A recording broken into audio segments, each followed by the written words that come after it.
To the JB&M Sports Fanatic channel. What's good with you? It's your boy JB here for the college football playoffs game here. We've got the Miami Hurricanes versus the Ohio State Buckeyes here, and we're going to see how this one goes here. And so I'm excited here. First college football playoffs of round two. And let's see how did the Buckeyes fare and how did Miami fare. The Hurricanes, they had an upset win against Texas A&M last week. Nasty weather in that one, a lot of wind. But hey, they got the W. But can they repeat that here today? We're going to find out. We're going to find out. And again, yes, JB is back here. It's been a minute.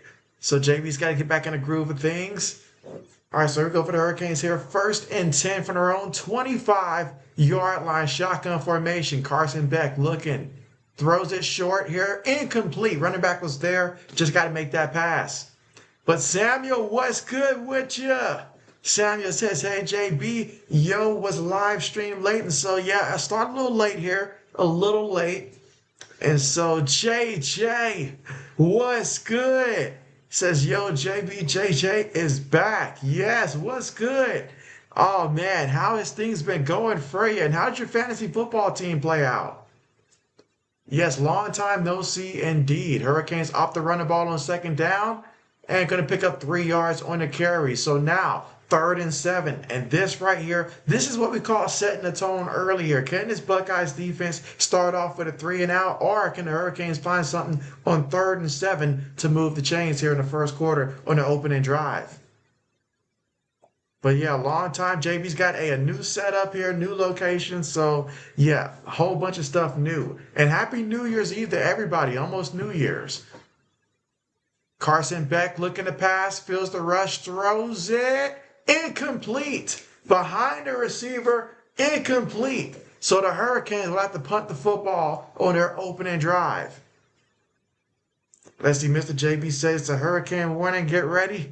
We about to find out. We about to find out.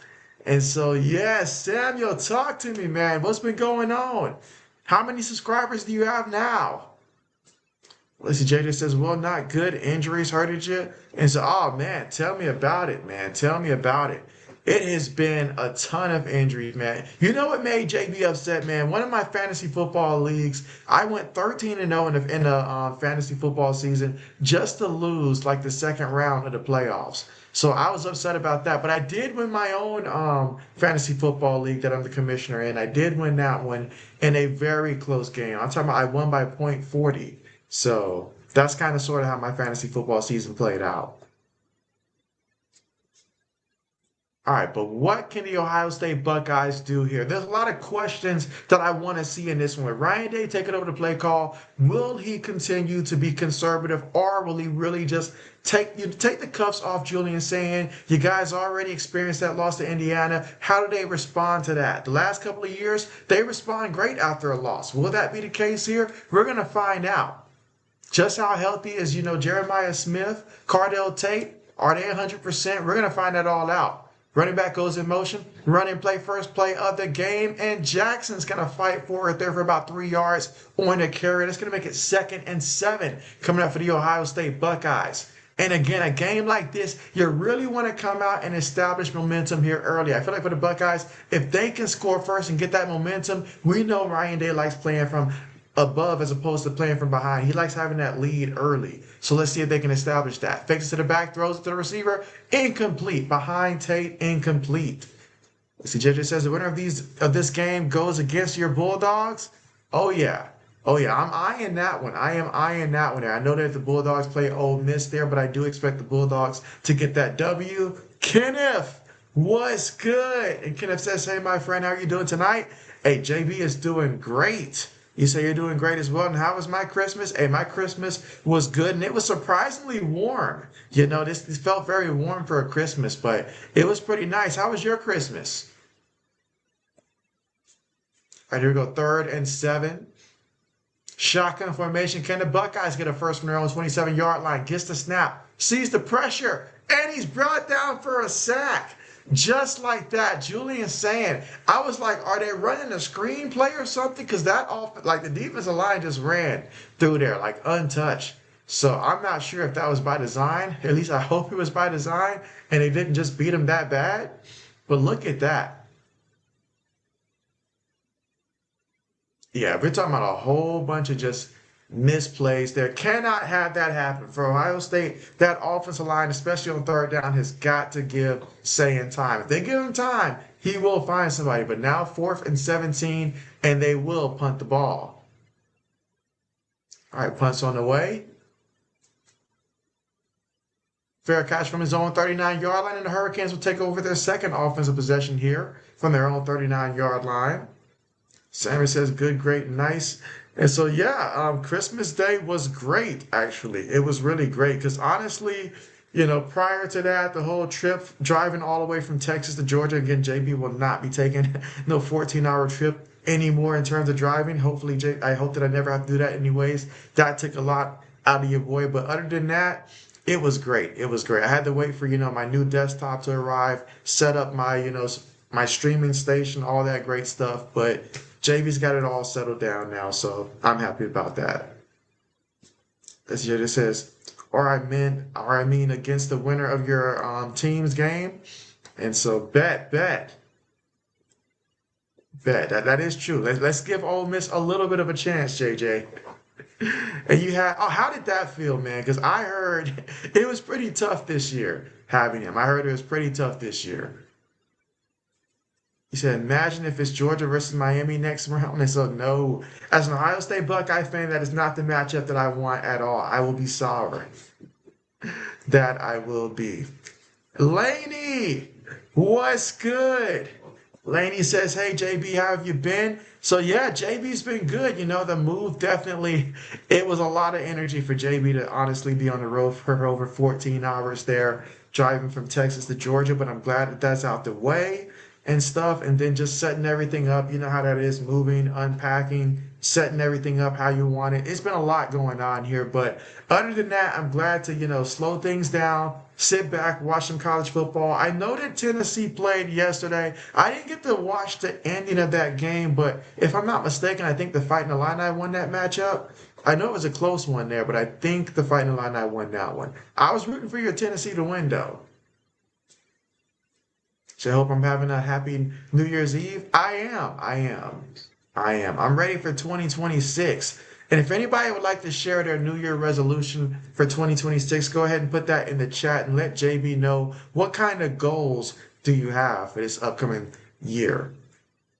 Kenneth says, it was good. So what changes did you make for all of us on your channel? So, yeah, I was talking with Enzo earlier today, and I was thinking about, perhaps in 2026, I may want to find some more streams outside of just the play-by-plays, honestly, just because play-by-plays, they take a lot of time, and now at my current schedule, it's very hard for me to dedicate like 3.5, 4 hours in a day, especially back-to-back days. So I've got to find something else. I'm not 100% sure what that looks like, but I do have a couple of things that I will be brainstorming to figure out. Meanwhile, for the Hurricanes, they pick up about 4 yards on the carry, second down coming up.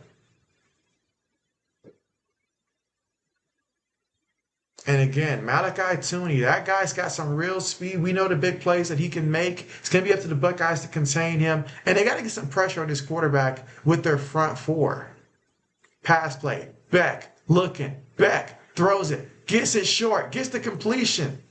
And he goes out of bounds at about the 40-yard line. All right, so this is already a couple of times I'm seeing it already. The Buckeyes here, we're playing so soft the coverage here that we're leaving the underneath stuff wide open here. I saw earlier when he tried to throw it to Mark Fletcher, it was incomplete due to a bad pass. But even Fletcher, had a little room to make that catch. That's something I'm going to need to see. I'm going to need to see the Buckeyes tighten up on that type of stuff right there. Let's see, JJ said you went 5-8. Yeah, this year was a crazy year. Almost made the playoffs at 5 with a 5-8 record. Wow. All right, running play here. And yeah, going to pick up a yard on the carry. That's it, 2nd and 9. And for the Buckeyes, that's what you want. 2nd and long, 3rd and long. Force them into obvious pass situations and apply some pressure.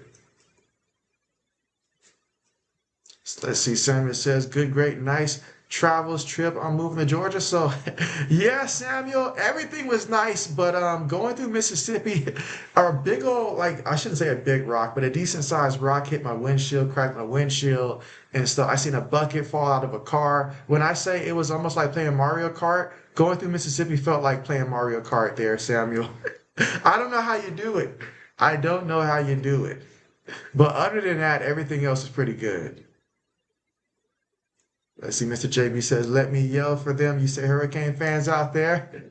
Well, it's 39 again here in the first quarter. We're still scoring. This is the Miami Hurricanes' second offensive possession of the game. Can Carson Beck deliver here? Can the Hurricanes give him a clean pocket, or will the Buckeyes apply some pressure here on 3rd and long? We're going to find that out. From the Buckeyes' 40-yard line.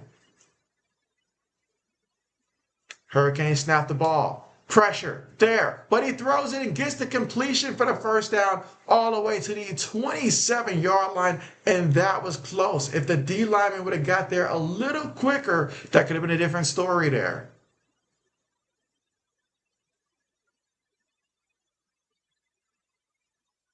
But yeah, perfect throw, got it in the window, completion. Laney says Tennessee lost. So I was thinking that. But it was a good game, though. It was a good game from what I saw. JJ said, well, quarterback was switching back and forth. I did notice that. But I think, like, towards the end of the season, he was barely getting 5 fantasy points. Like, 5 of those last 6 games? Like, he was barely included at all in the game plan. All right, 1st and 10 for the Hurricanes. And they have the receiver in the backfield there. He picks up about 4, maybe 5 yards there on the play. So right now, the Hurricanes, they are moving the ball here, trying to get into the end zone. They know the importance between coming away with 3 points and a touchdown, but can they do it? 2nd and 6 coming up here in the first quarter with 10:05 to go in the first quarter. Let's see, Lena says, to be happy no matter what, no more crying and no more being upset. I feel you there. I do feel like for 2026, the biggest change I want to have is with my mindset. You know, I want to be more positive, see more positive, and then just do whatever it takes to motivate myself and stay motivated. Meanwhile, Carson Beck tried to scramble there and picked up about 4 yards on the carry. That's going to make it 3rd and short here in the first quarter with about 9 minutes and 32 seconds to go here in the first quarter of play. Will the Hurricanes come in with the first points of the game, or will the Buckeyes defense find a way to make a play? But it's 3rd and short right now for the Hurricanes. Phoenix, what's good? How are we today? Happy New Year's Eve. And you say 2026 World Cup, the plan to attend any match. Okay. I like that one. Hurricanes run the ball. He's going to be short. And now it is wait a minute. The Buckeyes are saying they have the ball. Wait a minute. The referee says it too. He fumbled the ball. Oh my goodness. Hey, that's what's up. It doesn't matter how well you move the football if you cannot hold on to the football. Massive mistake there for the Miami Hurricanes. You don't want to mess around and give this Buckeyes a lot of momentum here. But wow, that is massive.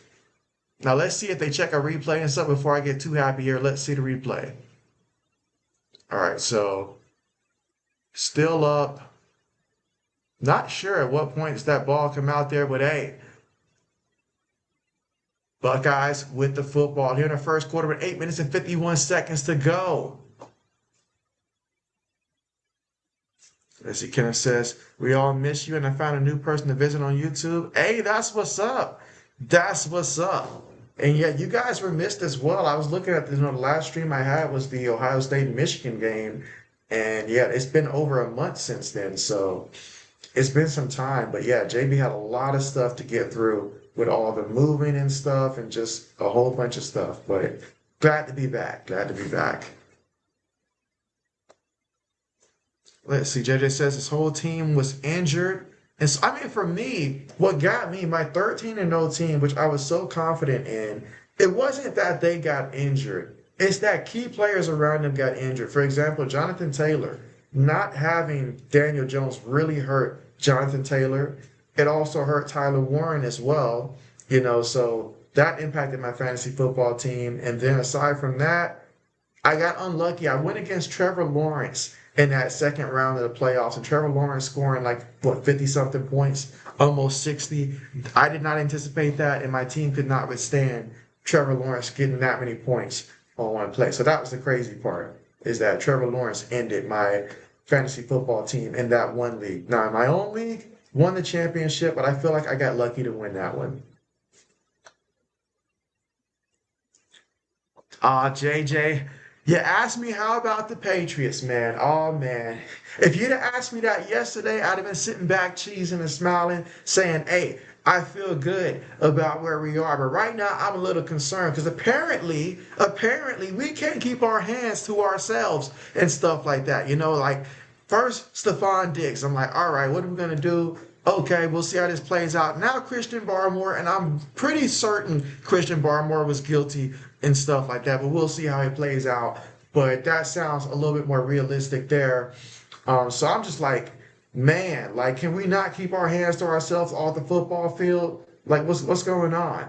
So, but other than that, in terms of where we are for the playoffs, though, love where we are. That we can finish, with the second seed because Denver's gonna, beat the Chargers backups. So just go ahead, go out there, get that W. And I'm excited. There's no team in the AFC that we should be afraid of. Everybody's got some flaws. It's just gonna come out to execution and then guys just being healthy. That's what it's gonna come down to. So I'm excited for it. I just know that if we play a team like the Jaguars, and Laney, I know you're excited about the Jaguars.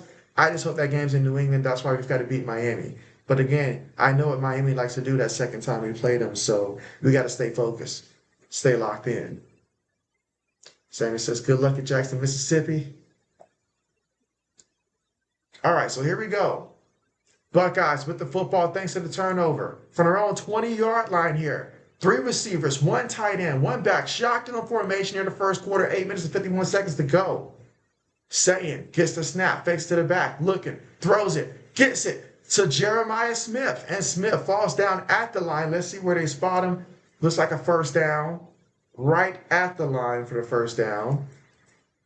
And Kenneth says, his regulations is to read the Bible and spend time with his cousins and go to church and lose weight, eating fish for dinner tonight. Okay, Kenneth, I like that. I like that, See, what I like to do is typically I'll come up with a couple goals, right? And then I'll use something like ChatGPT, tell it my goals, tell it my typical schedule, so that way I can see how that looks, week to week, or either in the case of like losing weight, what foods to eat, not eat, things like that, so that way I can be organized there. But man, oh my goodness, Hurricanes defense just swallowed up Bo Jackson on that carry. He lost at least 2 yards on that carry, second down coming up. And again, it's no secret the Buckeyes prefer lately to run that ball. If they can get Jackson going, that's what they would prefer to do.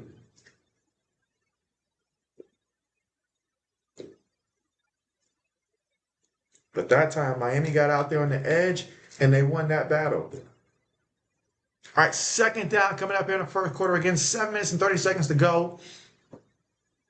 Snaps the ball. So run play again. Oh, my goodness, look at that hole. That was a nice-looking hole. Now, he's about 4 yards shy of that first down marker, but that was a nice carry there. They went right back to him, and they ran it up the middle. And I feel like in a game like this, you're going to have to be able to get those between the middle. There's no secret. Hurricanes got speed. They've got a great edge rusher on that end. So you've got to be able to get in between and just, use that center and guard. But now, third down. Got to convert these third downs. Need to see Julian Sayin get into that mode here. Need to see him get the ball out quickly. SCJ just says, don't worry, you'll get your revenge next season. Oh, yeah, for sure. JB's there with you. Sayin, looking, Sayin, throws one up there. Incomplete.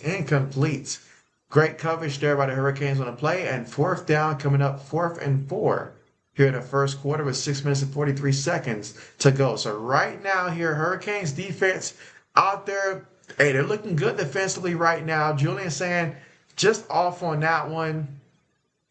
Incomplete.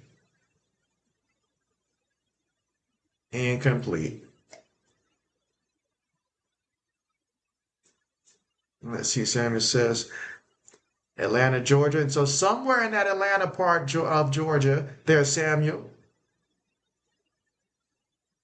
the return of JB.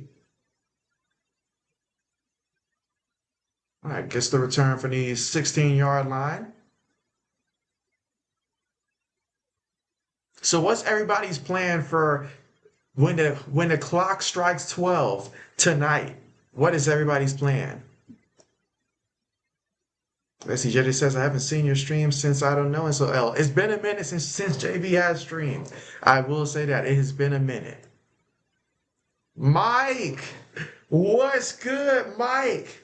Mike. Oh, man, Mike. I thought about you, Mike, and I thought about 80s when the Bills played the Eagles, man. What happened? How are you feeling about the state of the Buffalo Bills right now? Like, what is wrong with Josh Allen? I know something's definitely wrong with Josh Allen because he's another reason why my 13-0 fantasy football team fell apart. My man gave me absolutely nothing, whether it was the playoffs, last couple weeks. I don't know. Maybe he thinks the vacation's starting. I don't know. But talk to me, Mike. What's been going on with the Buffalo Bills lately? I mean, they looked good against us in the second half, but that was it. I think even the Browns game was a struggle, if I'm not mistaken. And Brayhawk in the building. What's good, Brayden? What's good? Hey, didn't your Iowa Hawkeyes get that W today? Yeah, they got that W against what, Vanderbilt? Let me see the final score again. But yeah, congratulations on that one. I was eyeing it back and forth and stuff, but I had to do some stuff at work, so I couldn't really follow through with that one. But yeah, Hawkeyes winning 34-27. Let's just take a moment of silence there for the fact that the Hawkeyes reached 34 points. I'm still getting used to that, but hey, that was a big win against Vanderbilt. Big win. For a second, I got concerned when I saw Vanderbilt coming back, but you guys won. Let's see. Mike says, man, I was hungover this morning, so your head hurt so bad you thought you met Dick. Come on, Mike. Come on, Mike. Unless you was cooking for the man and you made something he didn't like, you should be good.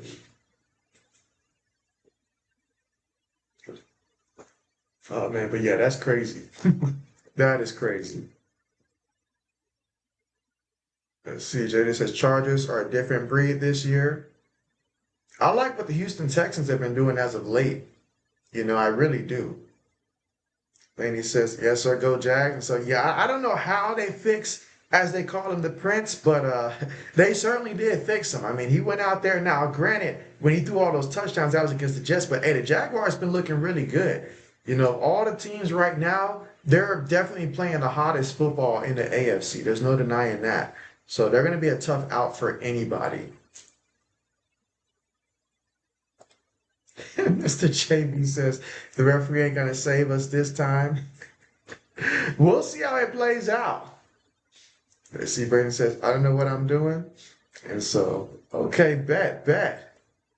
And so, Tom, what's good? You say Notre Dame fan here. You say hate Miami, but I thought Buckeyes could handle them. Now I'm not so sure. Ohio State seems stemmy. You say Miami was going to score before the fumble.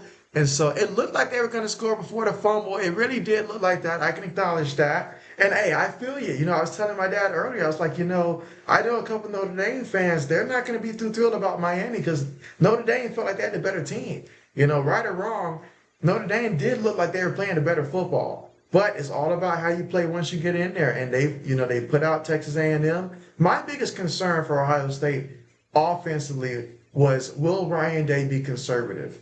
You know, will he be conservative or will he air it out and let Julian Sayin do his thing? That has been my concern. Meanwhile, 2nd and 2, nice run there for the Hurricanes. And that was Mark Fletcher Jr. Perhaps his best run of the game so far. Picked up the first down. But glad to have you on, Tom. Let's see, JJ says, yo, Braden, long time. Brayhawk says, yep, we won 34-27. Let's see, Mike says, I made up the hangover stuff for jokes. He said, but Allen had been straight garbage with trouble hitting short receivers open. Hey, well, tell me what's going on with that kid that you guys drafted. What's it, Keon Coleman? Oh my goodness. Oh my goodness. Mark Fletcher with the first down. With the first down. But yeah, what is going on with the Keon Coleman guy? Like he just seems like he's just, I don't know, just not even involved anymore.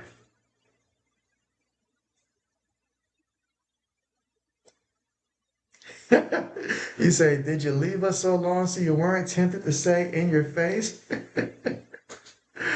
No, that was not the part of the plan there. That was not part of the plan there. You know, JB, I just keep it neutral, you know, because what makes a great quarterback in terms of historically great. Oh, another fumble, but they recovered it. Dang, we could have used that. Oh, come on, son. Ain't nobody gonna fall for that flop.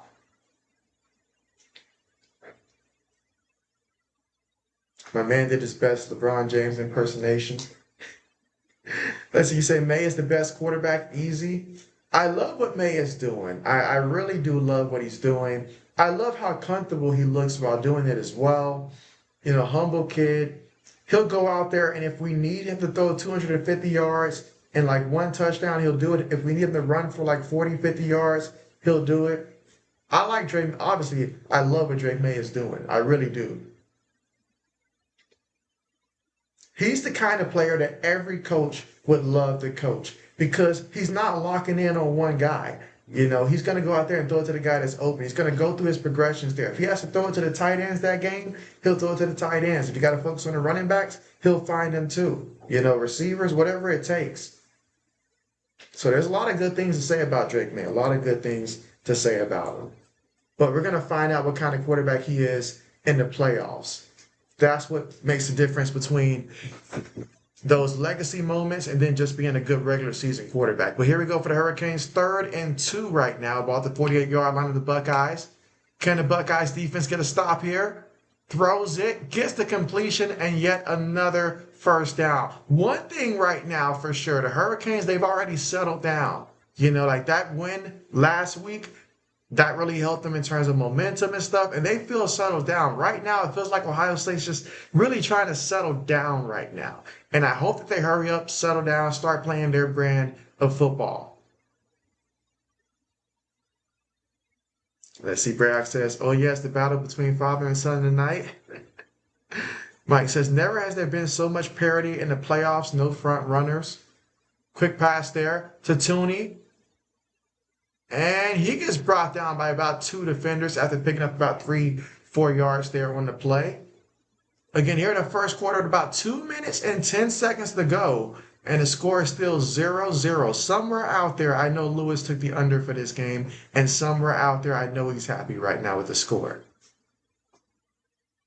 But yeah, Mike, you bring up a very good point there, Mike. Right now, like there really is no front runners, honestly, throughout this entire thing. At one point, I thought it was going to be the Rams.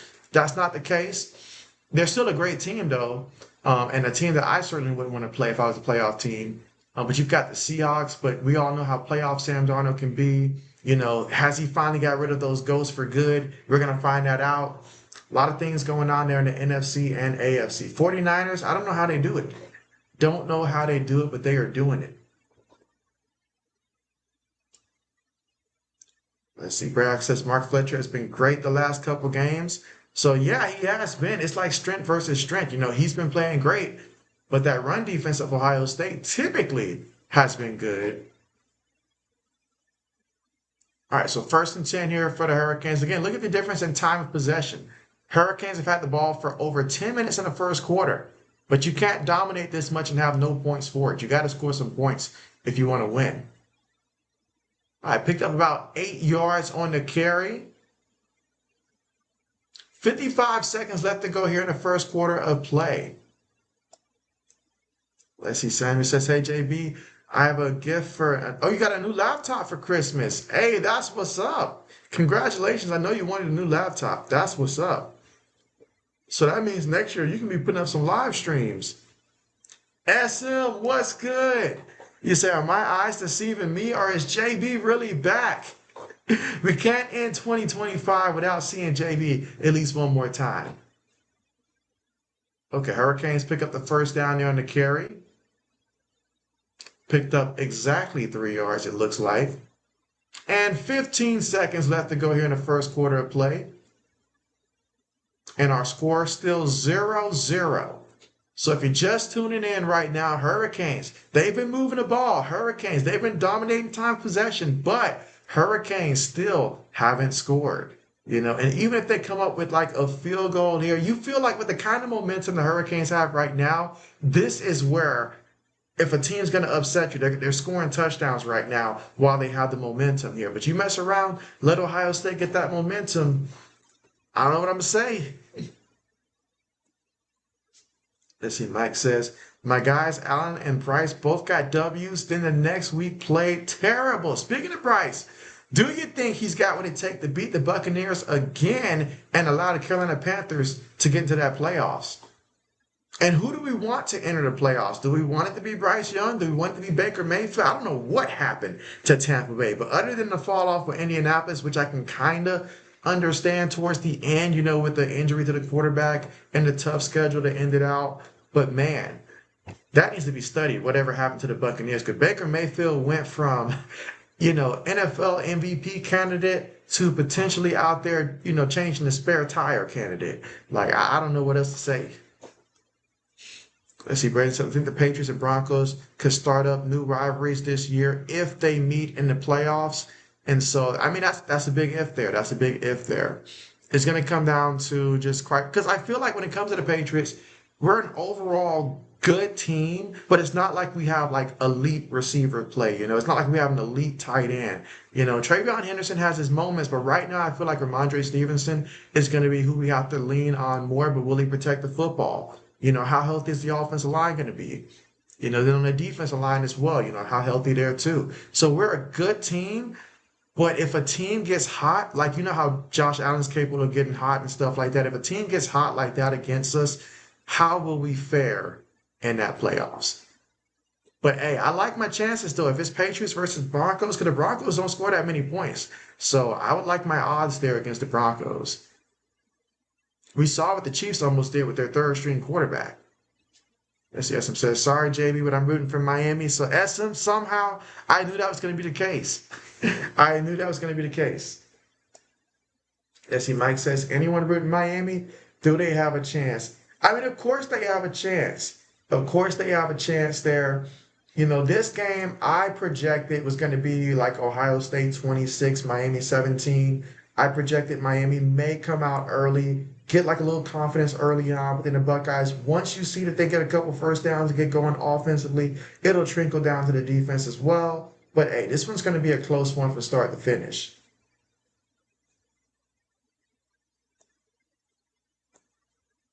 Let's see, Mike says, Burrow, Jackson, Mahomes out, and your Bills falling off. I know it's been a weird year. It has been a very weird year. Good luck projecting next year's division champions across the board. That's just going to be very tough. Let's see, Bragg says, it's looking like the 2000s are 2010s in the AFC this for real. And so, hey, it's been that way.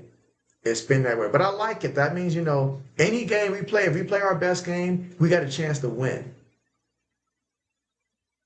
All right, so here goes the Hurricanes. Going to run the ball. And Mark running hard, takes it all the way to about the 13-yard line. Nice pickup there for the Miami Hurricanes. Second down coming up. And so Miami right now, they're so close they can smell the end zone. Can this Buckeye defense hold them out of the end zone? They've been moving the ball in this game. It's 2nd and 6 coming up. Greyhawk wants to see the Panthers make it. Who most likely would your Packers be looking at based upon where you guys are at now? I know the Bears have the division, so who might your Packers be looking at potentially? All right, 2nd and 6 for the Hurricanes. Throws the ball, gets the completion, goes out of bounds there. All right, so now I'm really looking at this Buckeyes defense like, hey, we got to shut them down here. Again, here in the second quarter, 14 minutes ago, they're going to call it 3rd and 2 right now for the Miami Hurricanes. I would have to believe that they would look to run this ball here. And this is where I got to look at the Buckeyes and say, hey, we've got to win this battle at the line of scrimmage. Let's see. All right, let's see what they call here. Snaps the ball, throws it, gets it to his back, and his back scores a touchdown. So, yeah, they anticipated what JB was going to anticipate, and they went ahead and did the opposite. But touchdown, Miami Hurricanes. Mark Fletcher with the reception, a 9-yard receiving touchdown to give the Hurricanes a 6-0 lead here in the second quarter. So now for the Buckeyes, how do you respond in this moment? Let's see. Braden says, well, we know what happened to the Packers. You say we're at a hospital right now. Hey, I couldn't have said it better myself. That is so the case. But hey, Malik Willis, though, looking good. Ashton says, I hope Tampa makes it. They have a better shot against Seattle or San Francisco. Bryce isn't ready for that. So it's like Tampa makes it more entertaining. Okay. Meanwhile, extra point is good. So the Miami Hurricanes are up 7-0 here in the second quarter with 13 minutes and 31 seconds to go. That time, wow, look at that. 7 linemen up front. Anybody would think it's a run play, but that's exactly what they wanted. That's something that when you study film, you see that we have a tendency to do that kind of stuff. So that was a nice setup. Nice setup.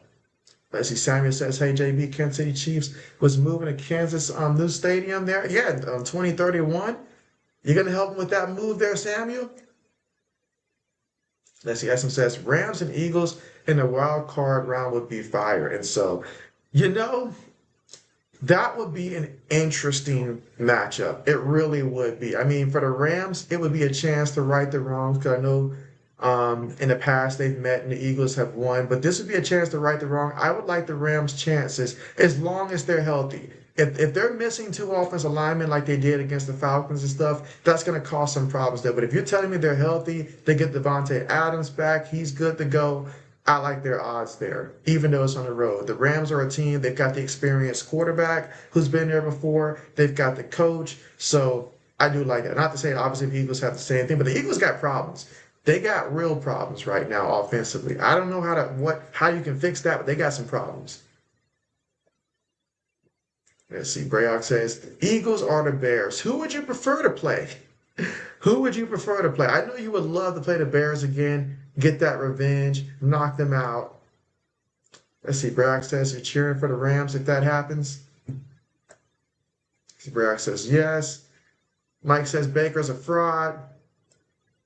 Brayok says, yeah, Willis has been looking good. Sadly, he'll be gone in the offseason. Hopefully he signs with a good team. You really think he's going to walk away? Because if I'm Malik Willis, I want to stay. He seems like the kind of guy that, really, how can I put it, is loyal to an organization, honestly. I doubt he's going to go out there and try to break the bank. He's seen what that's like. He's in a comfortable situation there. Not everybody's got to be a starter, but he's a good backup. And I really hope the kid understands that, but I get it. If it don't make dollars, it don't make sense. If the financially it doesn't make sense, then all, the best for him. But I thought there was a chance that he might stay. Let's see. As I said, Bears, Broncos, your Super Bowl picks right now. It was the Rams versus the Bills. And so, okay. Oh, man, when it comes to the AFC, it's just pick your poison. Pick your team, honestly. Pick your team. Pick your team. But I tell you what, this is going to be very fun during the playoffs. It's not going to be like, I know a couple years ago, what was it back?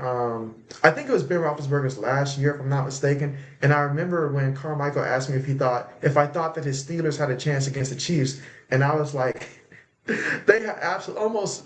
I think I give them a 2% chance because I was so confident Kansas City was going to win, and Kansas City did win. But right now, the way that the playoff is looking, there's no team out there that I'd be like, oh, automatically dismissed. Everybody's got a chance, especially if they play their best ball of the season. Because look at what the Ravens are doing. Even though the Ravens have looked terrible all year, if they really just give the ball to Derrick Henry and stuff like that, problem solved, it seems like.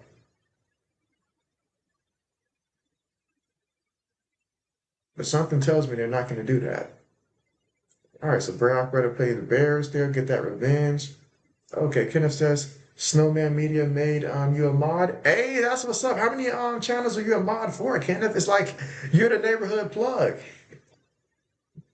If you're doing something right, you got Kenneth as a mod. Let's see, Bragg says, I hope he does, but I don't see it happening. Nah, because Jordan Love gets hurt too much. If I'm the Green Bay Packers, I'm really making an effort to bring him back because Jordan Love, he's just going to be injury prone throughout his career, it seems like. All right, but for the Buckeyes here, for their own 25-yard line, got to make JB happy here. Fakes to the back. Saying, has time. Saying, going deep. Has a man. Look at that big play. Let's go. Let's go, Jeremiah Smith. Wow. Let's see, Kenneth says 7 channels. I hear you, Kenneth. I hear you.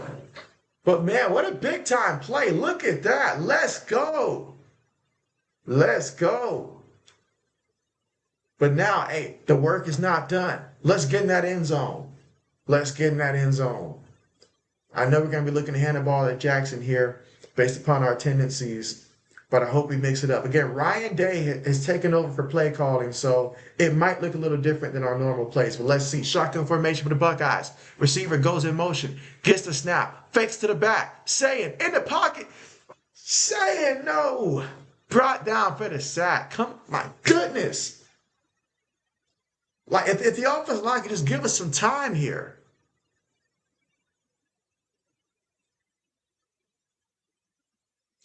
But at the same time here, I mean, rather than keep the back end to help protect or something like that, look at that tight end wide open over the middle. But we don't have the time. We got to call some quicker routes.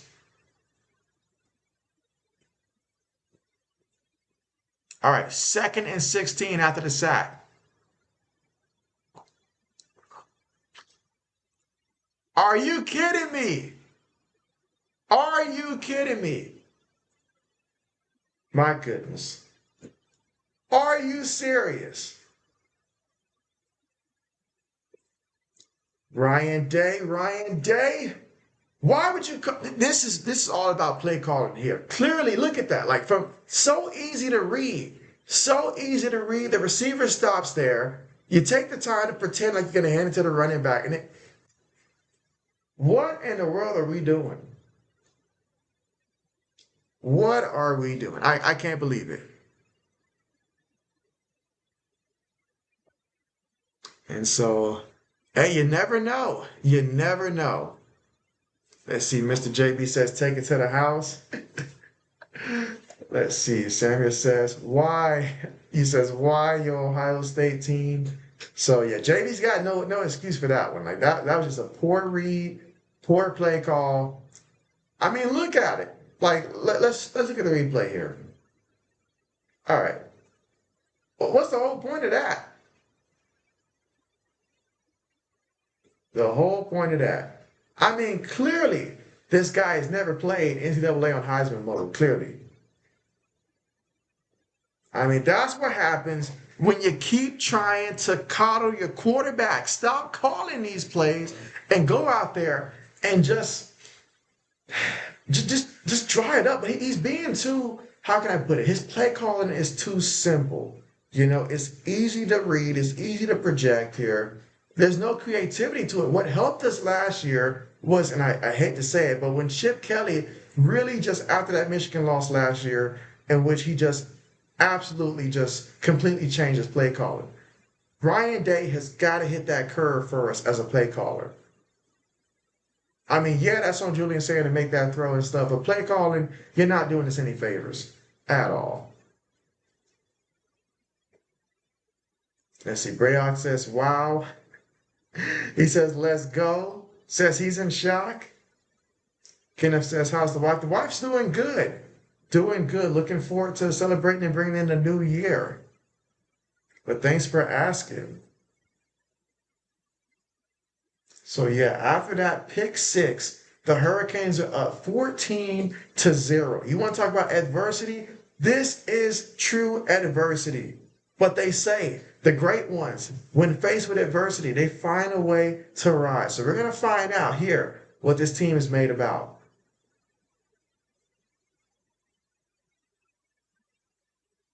But that was just.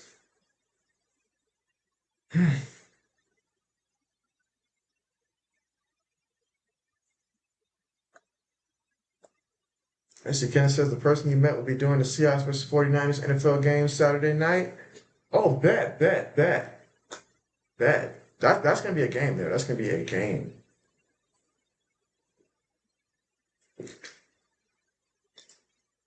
Let's see. SM said, JB, that's how I felt on Monday when Stafford threw the pick six. Oh, man. I'm sitting there like, I can't believe this. Like, I can't believe this. But it's still early. That's the best part is that it's still early. Hurricanes got the football first. So all we got to do is go down there, put up a touchdown there, defense settle down, and just take it from there. It's still early in this one.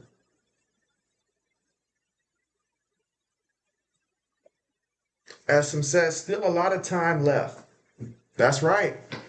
Everybody likes a good comeback story, so now's our opportunity.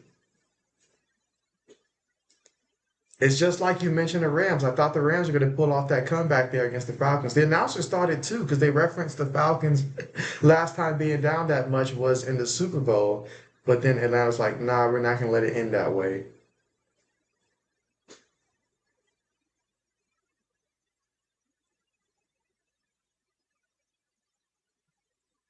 Yeah, but right now, we're treating them like they're some kind of like Northwestern or something like that. Like like this team has speed. We've got to account for that. All right, good throw there, first down. Let's do some up tempo a little bit. Let's get a little momentum here. I want to see a little momentum here.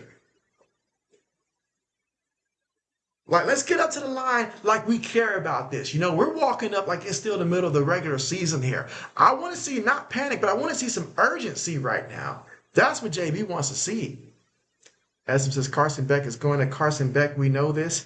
We're banking on it, basically. Samuel says, come on, Ohio State. I appreciate the support, Samuel. All right, let's go, Buckeyes. 1st and 10. Gonna give it to Jackson and Jackson. Look at Jackson. Okay, gets the first down. That's not Jackson. That's Donaldson. Okay. My apologies there. That was Donaldson. I'm not used to Donaldson being in there. But hey, we'll take it. We'll take it. Now, Donaldson had 14 carries against Michigan, but against Indiana, he only had 3 carries. So they started leaning more on Jackson, but hey, they're looking for anybody that can spark this offense. All right, ball at midfield right now. Multiple tight ends, 2 receivers, 1 back. Hurricane safety's coming up. Throws one up there. Incomplete.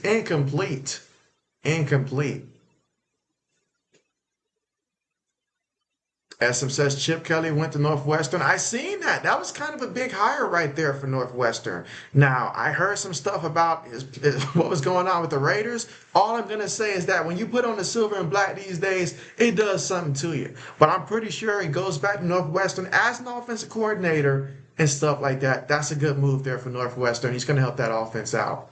But he's still going to need, some talented players to help elevate that offense. But I was excited for Northwestern. That was big for them. JB signs off on it. All right, 2nd and 10. Oh man, feels the pressure all around him. Just go down. Just go down. This is looking real bad. Looking real bad. Brought down for yet another sack.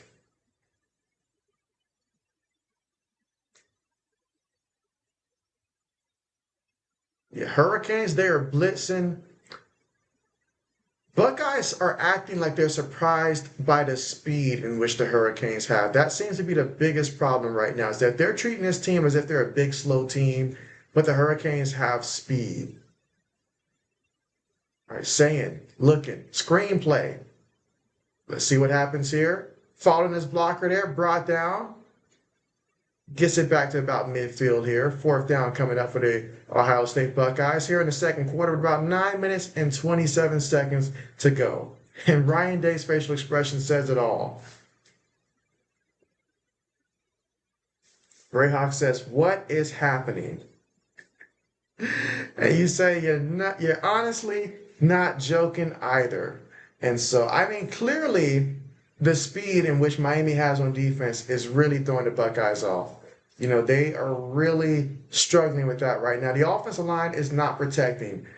And this goes back to me every time Ohio State played in what I would consider a matchup against a good defense. Ryan Day always went ultra conservative. He kept it short for Julian Sayin, did not ask him to, throw it a lot. If you guys look against the teams that we played, like, whether it was Washington, um, kind of Michigan, although he did make a couple of big plays there, but especially early in the season, Texas as well. You look at the stats for Julian Sayin for those games, and we really kept it very conservative. But this is not the kind of game that we can afford to do that. So he's got to grow on the big stage. He's got to grow on the big stage. But it's not his fault. Their offensive line is just looking terrible right now. They look shell-shocked. I'm not going to lie. Let's see. Simon says, yep, what is happening now?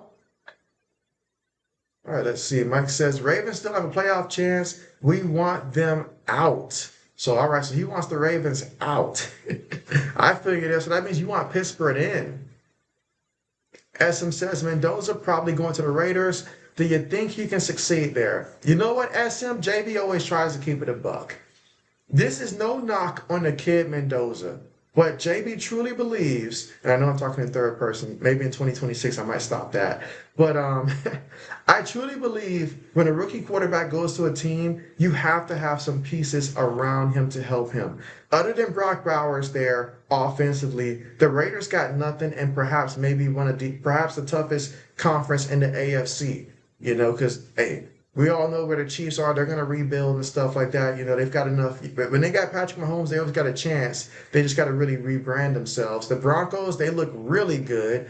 And the Chargers, I like what Jim Harbaugh was doing down there. So it's going to be really tough to succeed at the Raiders. Think about what's going on with Cam Ward this year. Cam Ward looks horrible.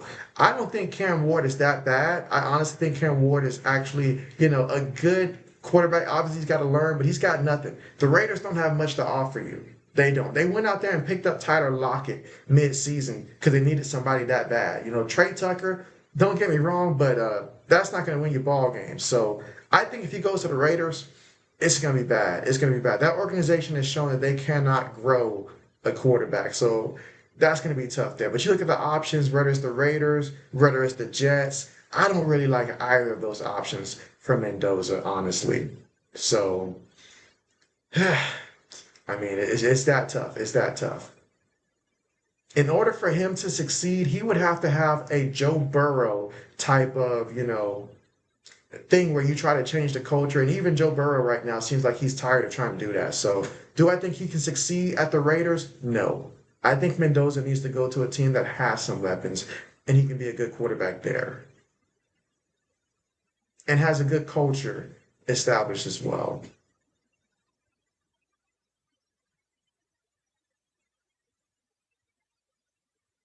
All right, second quarter, 8 minutes and 53 seconds to go here in the second quarter. Hurricanes up 14-0. Hurricanes with the football. Carson Beck. What will he do here? Again, from their own 11-yard line. I'm going to need the Buckeyes defense to get going early. Don't let them keep getting momentum here. So run play, back at the line of scrimmage. Defense says, nah.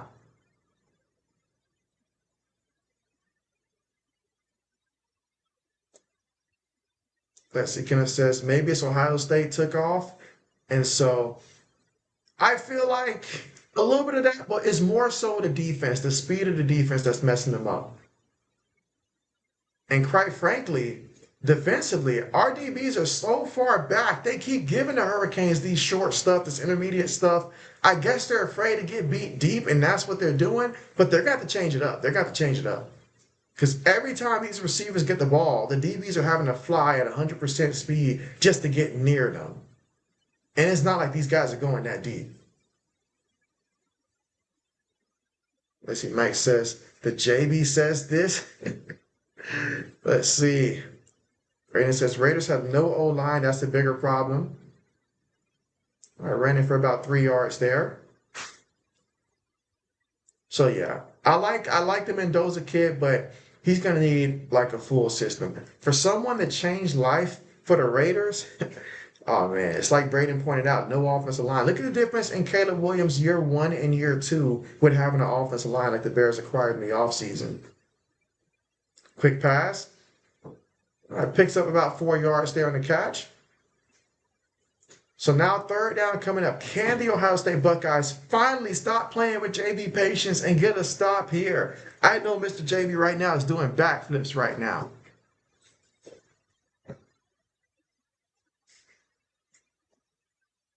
Let's see. Mike says Raiders and Jets where quarterbacks go to die. Yeah, those are not destinations that you want to end up at all. All right, 3rd down. Beck looking. Beck scrambling. Beck gets the 1st down. 6 minutes and 40 seconds to go here in the 2nd quarter. Let's see, Samuel says, hey, JB, was Uneducated Sports Talk, was a live stream game, Miami versus Ohio State. Oh, he's live right now? Doing a play-by-play? That's what's up. That's what's up. I need to stop by his channel. I haven't been here in a good minute. All right, so 1st down for the Miami Hurricanes. Gave themselves some breathing room here.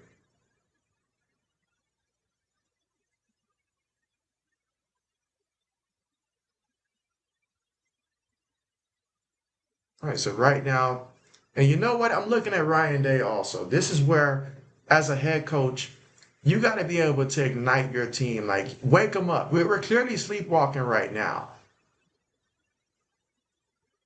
All right, so they're looking to see where he went down at specifically. At my first glance, to be honest, I thought he had the first. But, and again, I can't hear the audio that I have, but let's see. From this angle, oh, wait a minute. Maybe he didn't. Maybe he didn't. Let's see. Brayhawk says he might be just short. Tell me this, Brayhawk. Your boy Draymond Green. I mean, him, Steve Kerr, what's going on? And just don't ask your boy about the Lakers right now. I've got no answer. I'll tell you that right now. I've got no answer at all. So let's keep this one-sided, Braden.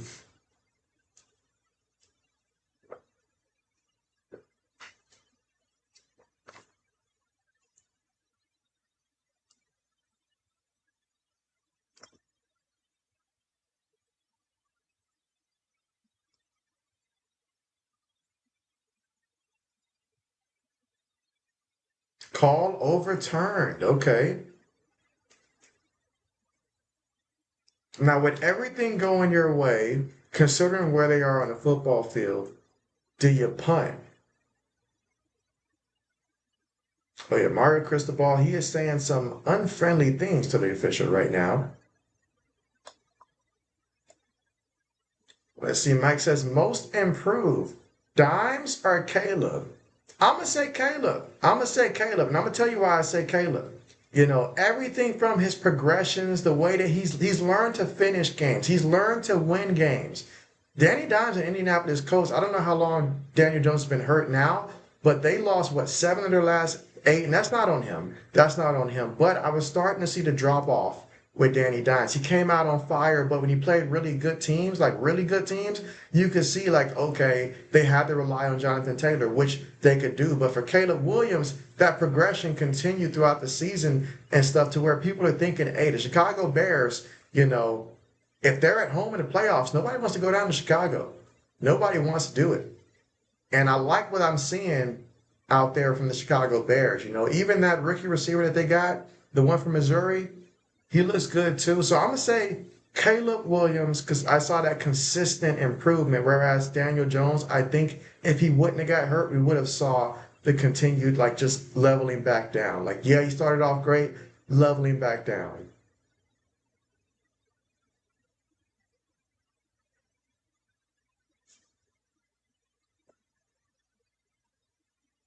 Let's see. Braden says, Draymond Green, you say, yeah, it's time to retire soon.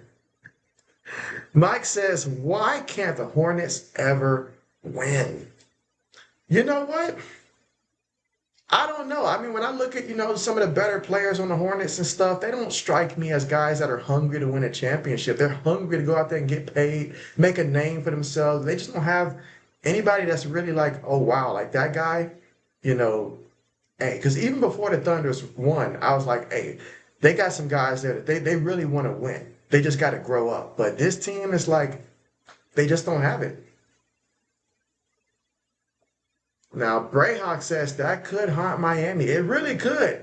It really could, because as much as I hate to reference this, and you know I do, Braden, think about the Ohio State-Indiana game. There was one play that we had a first down, and they took away that first down from us after reviewing it and realized he was short. And then at the time, I was like, okay, we'll be fine. But no, we was not fine after that. After that, everything completely changed. So I'm saying this to hype myself up right now because I don't see that energy right now from Ohio State like I need to see. But that could change things. Mike says, great take. And so you say, that's what it is, JB. They don't care much about winning. Brandon Miller is good. And so, yeah, they feel like they have to prove it in terms of like, hey, we want to show that we're worth this money and stuff. They're not out here to win championships. They're out here to just get some accolades and stuff, so that's what they're out there for. That's what they're out there for. And that's more of a culture thing. That's a culture thing. These guys, obviously, if they were on a team like, say, as much as I hate to say it, Boston Celtics and stuff, are now apparently, the Denver Nuggets and the culture that they've got now, our Golden State Warriors, they'll be more focused on, hey, let's contribute to a winning team. But when you don't really believe that your team can win it all, you start to play for yourself as opposed to the greater goal. Now, agents, they like that. They like that stuff. All right, so here goes the Buckeyes running the ball, and ooh, Jackson, back to the line of scrimmage, if that. 5 minutes and 40 seconds to go. I need to see Ohio State move with a sense of urgency right now. Like, for real. Like, what is going on?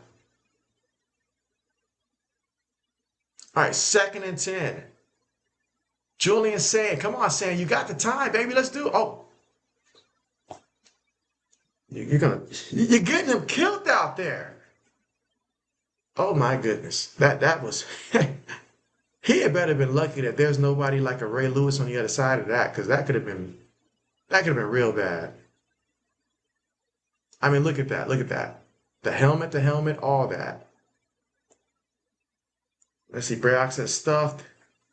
Samuel says, hey, JB, was breaking news or raid at halftime? And so I may go with the breaking news there. I may go with the breaking news. Let's see.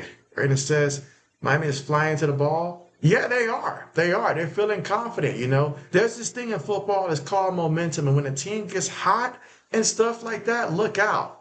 And they're feeling it. Oh, my goodness. Look. What in the world? Wow. All right, so this is clearly going bad. This is why you don't coddle somebody throughout most of the season. I mean, don't get me wrong. Julian Sand had some nice games, but in the games that really had tough defenses, we just coddled them.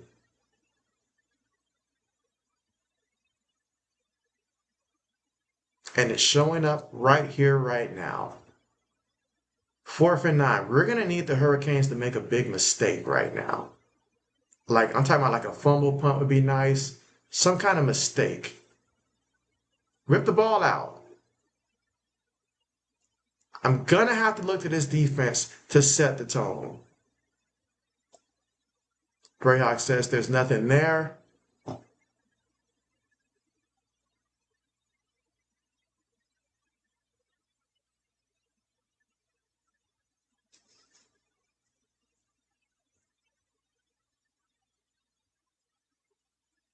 All right, so at 5:02 left to go in the second quarter, and again, the Hurricanes up 14-0. Ryan Day, you might want to hand the offensive play calling back over to the dude that had it before. Like, this is bad.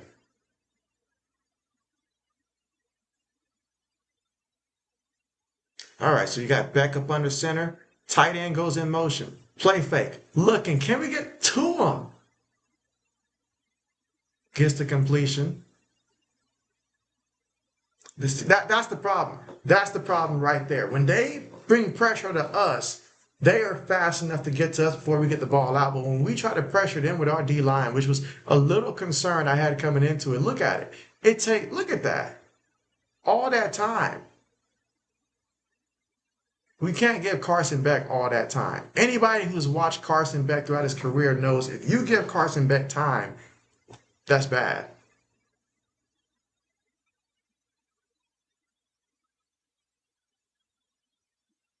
Brings down Mark Fletcher. Second down coming up here, second and about 6. And Brayhawk says, nice catch.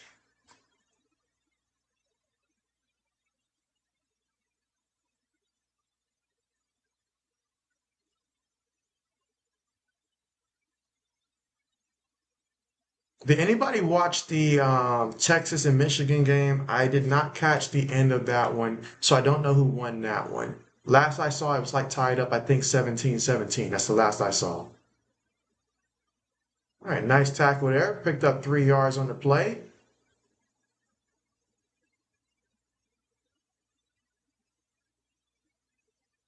And again, they've been moving the ball, but one of those touchdowns came from the pick 6. So defense, if we can just get a stop here, give ourselves another opportunity to try to get something here before the half. The funny thing about momentum in football is that it can easily shift to the other team with a big play. But I need the Buckeyes defensively to make a big play here. Whether it's a sack, interception, something, I need the Buckeyes to make a play here.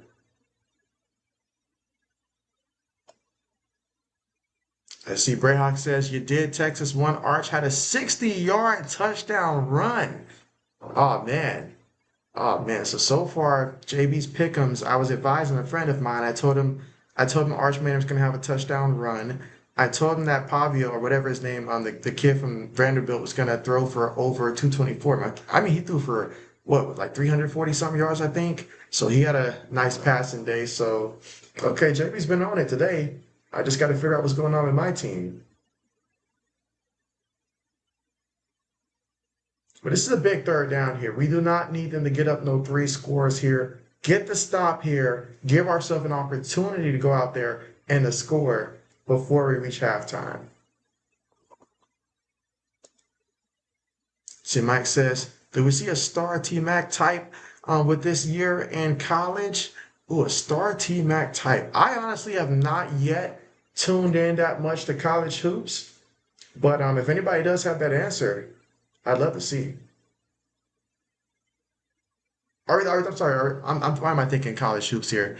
I forgot about Ted McMillan and stuff. But in terms of a receiver of that build and his frame and stuff, I've got to think about that one. I've got to think about some of the receivers out there in terms of that type of, build.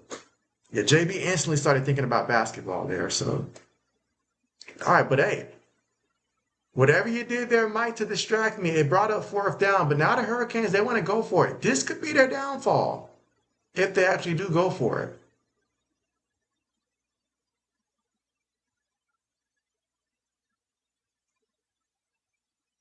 Throws it to his receiver, gets the reception and a 1st down.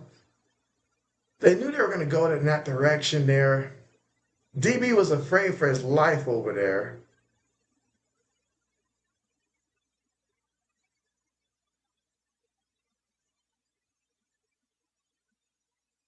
And all it is, yeah, wide open, Braden, wide open. As Jesse says, JB, what do you think of Michigan hiring Kyle Whittingham? And so I think it's an interesting hire. I think it's an interesting hire there. And that could bode well for them. They can end up being a consistent, 8-win team, possibly 9 wins. Do I think that's going to put them into 10-win category? Maybe not immediately. But I think he can do a good enough job recruiting to certainly help that offense. That's the first and foremost. Certainly help their offense because it was pretty bad the last 2 years.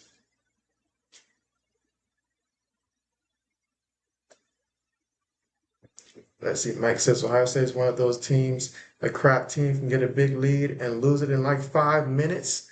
And so I'm holding on to hope right now, Mike, but they got to show me a little something here before halftime. Can't go in there with that big 0 up there. Get something going. Let's see. Braden says Jordan Tyson. JT says wide open in the flat.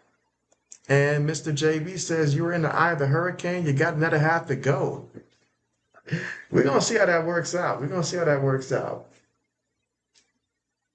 I mean, but the fact is, running the ball wise, we're not able to run the ball.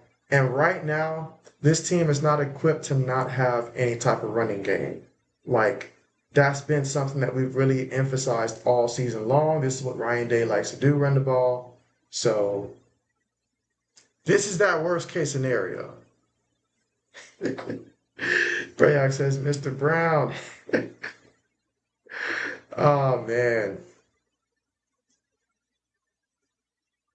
But right now, I just got to hope the defense can come up with some type of play. Don't let them score at all.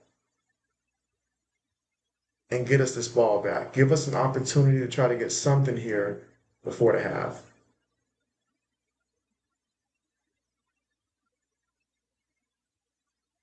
Right now, they've done a good job of ambushing us.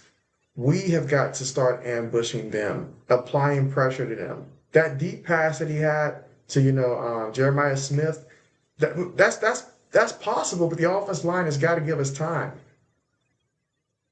And we got to put the pressure on their defensive backs.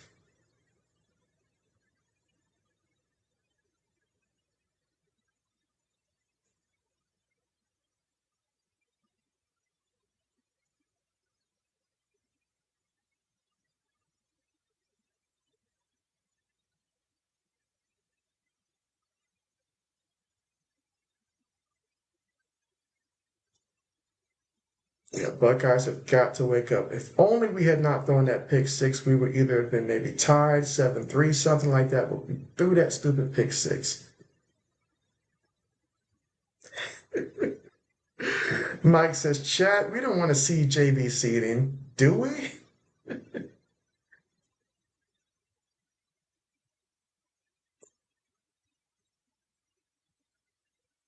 All right, shotgun here. For the Buckeyes 30-yard line, Carson Beck looking back. Feels the pressure. Gets to him. It's about time. You gotta let him.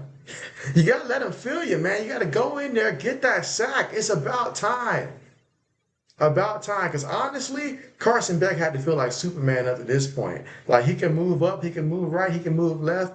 And all he saw was bodies, and that was it. They were not getting to him. So it's about time we get to him. Brayock says, needed that.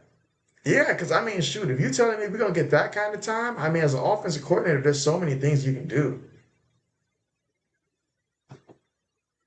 Now, we shouldn't be celebrating nothing, like nothing at all right now. I want y'all locked in, focused. It's 2nd and 14. He's going to throw a risky pass at some point. He's going to throw one of those, classic Brett Favre, 50-50 balls at some point. We got to be ready when that happens.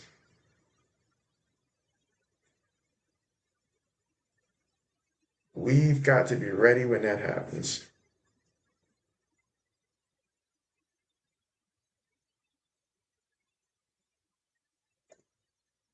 Greyhawk says he had guys open too.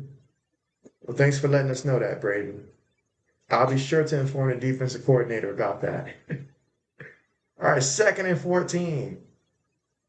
And, that's what I'm talking about. Get him in the backfield. Let's go. Let's go. Should have been doing this all game long.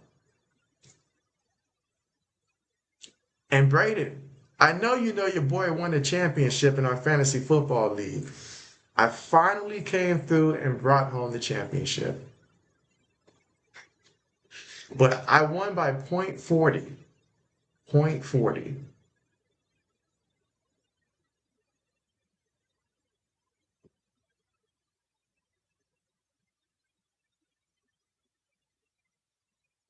All right, so 3rd and 20. This is what I'm talking about. This is what I'm talking about. Let's see, Brayhawk says, yep, congrats. I appreciate that. It was a hard road there. I mean, I'm glad that Puka Nakua went out there and dropped 60 points for me um, right before the championship when I was going against Carmichael because Carmichael put up like 173 points. So it was not easy knocking his team out the playoffs at all.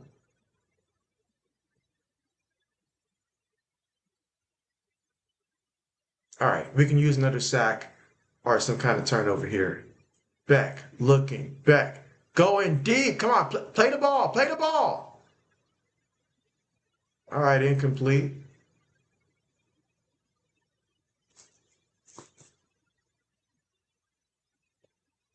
Let's see. Rayox says, yeah, I saw the margin. Wow. And so, yeah, I mean, I have to write a thank you letter to Xavier Worthy because when I say Xavier Worthy giving my opponent just point 0.10 somehow, some way, man, that was clutch. That was clutch. And Puka Nakua gave me just enough to win. All right, punts on the way. Let's see. Come on, man. Come on, he put a foot on the line, didn't he? Oh boy, so from our own 1 yard line, now would be an amazing time for Bo Jackson to have his best run of the season and take it all away from the one. Braden says they're letting him play tonight. He also says, what a punt. Braden a little too happy about that, but as an Iowa fan, I certainly understand that Brayhawk knows the importance of a good punter. He's like a punter can literally win your games.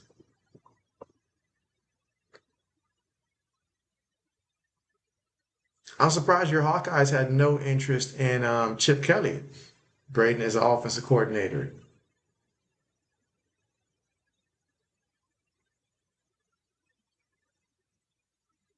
All right, a minute 36. I'm expecting the Buckeyes to come out looking to run the ball here. And they do run it with Donaldson, and Donaldson is going to pick up about 3 yards on the play. And again, Donaldson was a transfer from West Virginia. Started the year off as the #1 back until Jackson eventually took over as the lead back. Second down coming up. Look at that. Ryan Day doing everything he can just to try to get us to halftime here. Let's see. Braden says, wouldn't mind him, honestly, but shouldn't ever be in the NFL again. I think we all can agree on that. We all can agree on that. Chip is a college guy.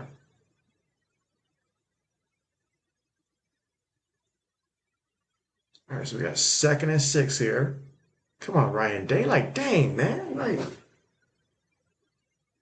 ain't no way with all this talent. You mean to tell me we got just 0 points?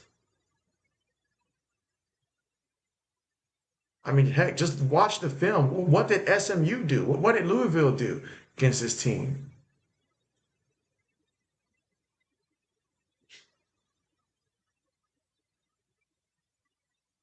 All right, 2nd and 6.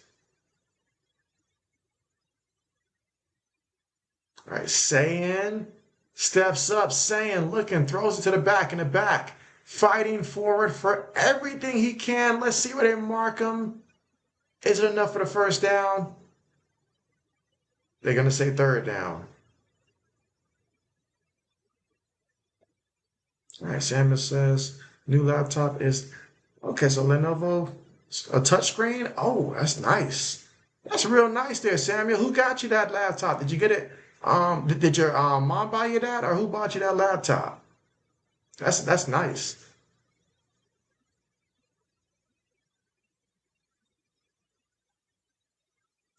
Okay, so here we go. All right, so they called it first down, 1st and 10.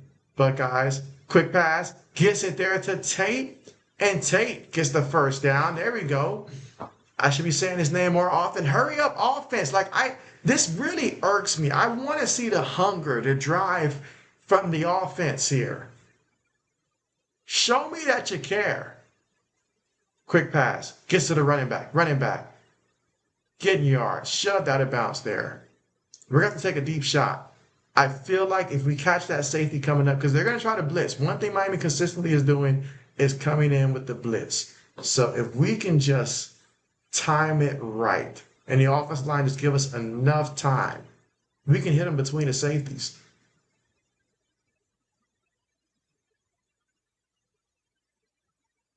I was about to say, Braden, give me that PlayStation controller here. JB's about to drop a couple plays here.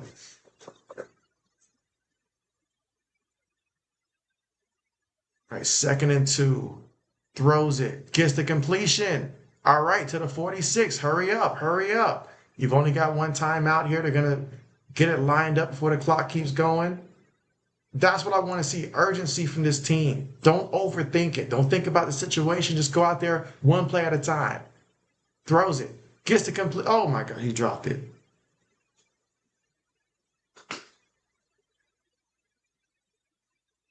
All right, 56 seconds here. This is my thing. This is my thing. See, Julian's saying he makes great reads, but sometimes it's like he's thinking in slow motion. It's like he looks at the receiver and then his slow motion, and so safeties can react. Safeties can react to that.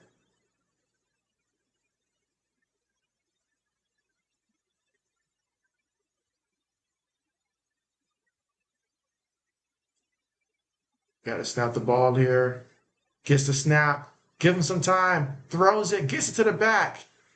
And the back fighting for everything he can. 48 seconds. 45 seconds. It's 3rd down here, so got to run enough to get the 1st down here. Come on, Julian, saying this is the big, pivotal, key point of the game.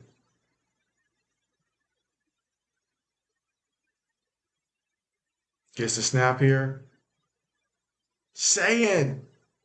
Throws it, gets the completion. I honestly thought he was throwing it to the referee at one point. 25 seconds left. Gotta clock it, gotta clock it. Gotta clock it. Get lined up. All right, guess we're gonna run the play then. Wait.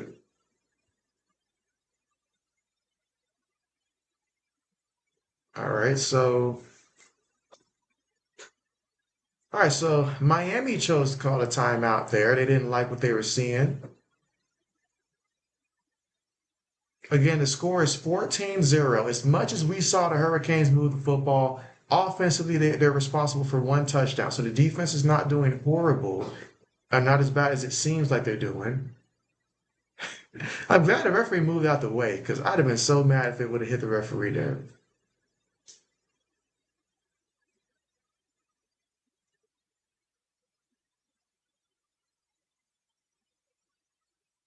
Now this is important. We got to come away with something here, score wise for the Buckeyes. Buckeyes offensively have got to come away with some kind of score. I would love for it to be a touchdown. If you got a play that you know you like, now's the time to draw it up here. Everybody's going to be looking for Smith. Tate is just as capable.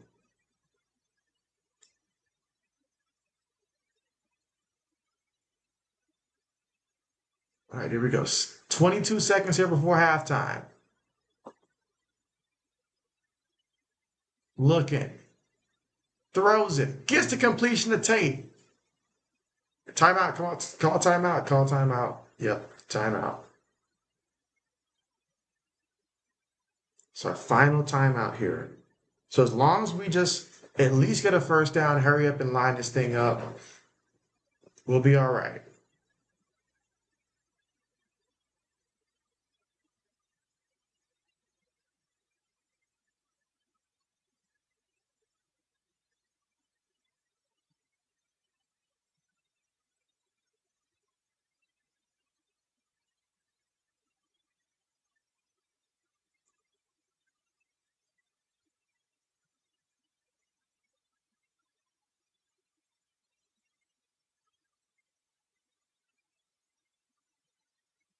All right, so far in this one, Julian Sand with 157 yards passing. He's 11 of 18, 1 interception so far today for the Buckeyes. Meanwhile, Carson Beck is 14 of 18, 1 touchdown.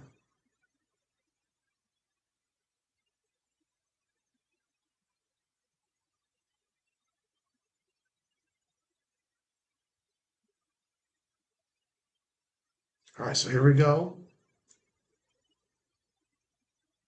Snaps the ball. Sayin steps up. Sayin has time to throw it away. Okay. I guess that's just what you do.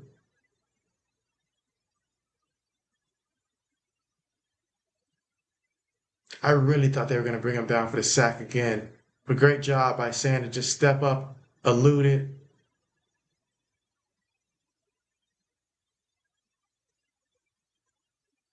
Samuel says, come on, Buckeyes. Samuel says he's seen enough. He wants to see a score.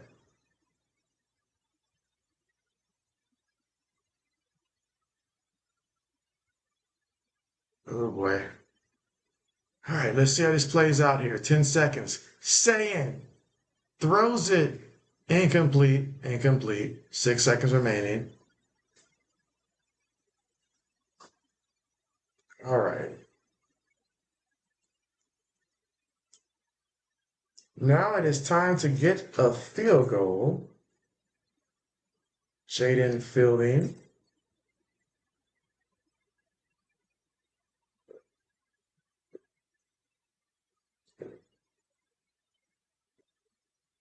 All right, 4th and 2.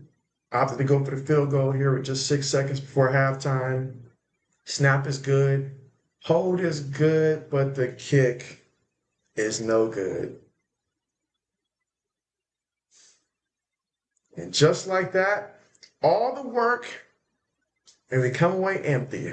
I see why they don't let the kid kick far field goals. And even then, I mean, this is one he should have made.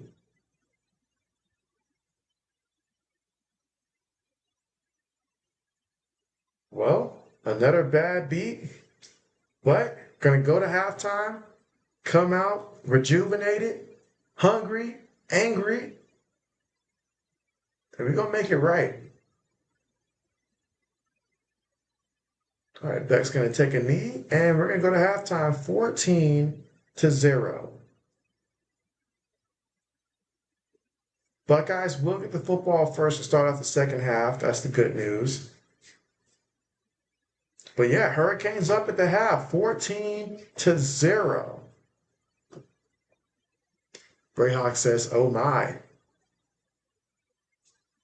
Yeah, this is this is wild.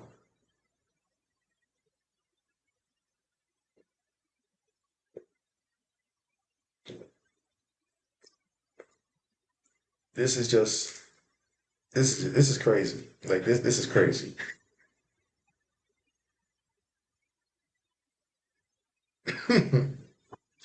All right, so while we are currently now at halftime here, JB 1 second here.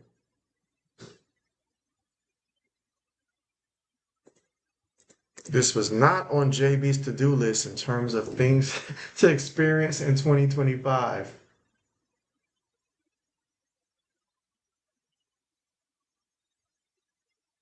All right, so just looking here at some of the upcoming games for the NFL, obviously the first game that we have Saturday, 4:30 p.m. Eastern time, the Carolina Panthers at the Tampa Bay Buccaneers. That's going to be the first NFL game we have coming up Saturday there. So I guess that means that no Thursday night football game, of course, makes sense, New Year's. Okay, so yeah, Panthers and Buccaneers winner will be in the playoffs and get a home playoff game.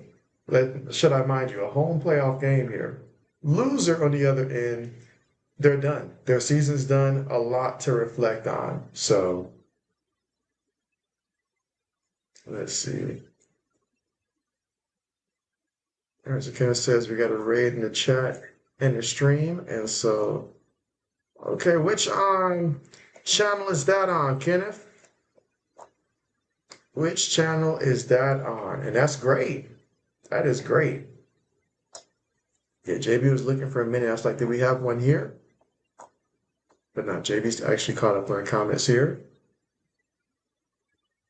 So yeah, Baker Mayfield and company, can they right the ship literally and end up with a home date against what will be a tough NFC opponent? I know that one. All right, so SM says Miami over Notre Dame. And right now, it's hard. Well, it was already hard to argue that, but right now, they're putting their money where their mouth is right now. I mean, Ohio State, disappointing first half, but it's not the end of the world. Not the end of the world. The defense gave up 7 points. Offensive mistake gave up another 7 points here. Miami dominated time of possession. We have to hold the football. The best way to get into the groove is to have the football, hold the football. We got to get that run game going too in the second half. And just better balance, better balance. Offense line got to make their blocks there. Because we are literally looking like the Rams looked in the first half.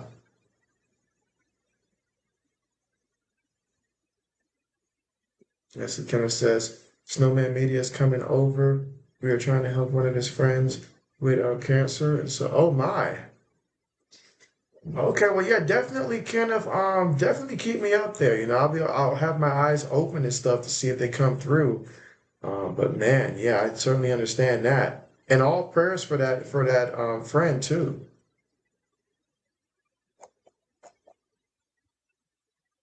Absolutely. All right, Saturday night is the Seattle Seahawks versus the San Francisco 49ers. And so two teams, tremendous seasons there. The Seahawks on the road this season, 7-1. 7-1 on the road. 49ers there are 5-2 at home. So it's going to be a great battle because there's so much at stake. We're not just talking about only winning division here. We're talking about, getting the number one seed in the NFC, getting that first round off and how important that is just for your team to be able to rest, to for sure make it to the second round. So many benefits of having that first week off. Let's see. All right, so give me a second there, Kenneth. All right, you say chrisclimb.com website. See if we can help him out there. So okay, appreciate you dropping there that and the link and stuff. So that way, people can go through and visit and help out. Appreciate that there, Kenneth. Zoe. Zoe, did you come by to give your boy JB some support? Oh man, Zoe says, my guy, what's going on? Hey, you tell me, Zoe. You tell me. Because right now, everything is looking blurry, it's looking fuzzy right now. This was not on JB's list of things to happen before 2026. So I'm telling you, this is a lot. I mean, especially how this is happening. We look like we never faced a team with speed in our entire life right now. Like we're playing slow. Offensive line is moving slow. It's like we're used to guys running to us as opposed to trying to get around us. I this is not good for JB bringing in a new year. Oh man, Simon says, "Hey JB, coming to you, JB." And so you said a raid's coming JB's way. Hey, that's what's up. JB's ready. JB's ready. And so Zoe's laughing at that. You say, not on New Year's Eve. And so, man, I mean, you play, but you know what? All season long, I was like, I don't know. I was concerned that at some point this was going to show up. The fact that I feel like in the big games in which going against good defenses, we kind of babied Julian saying too much, in my opinion. So, but man, this is bad. And so let's see. All right. So yeah, you dropped the link there. So all right, bet. So I'll go ahead and pull out my phone here and do it from my phone there. So yeah, JB's gonna go there. So I will see you there, Kenneth, and anyone that wants to join. As we are here currently right now at halftime.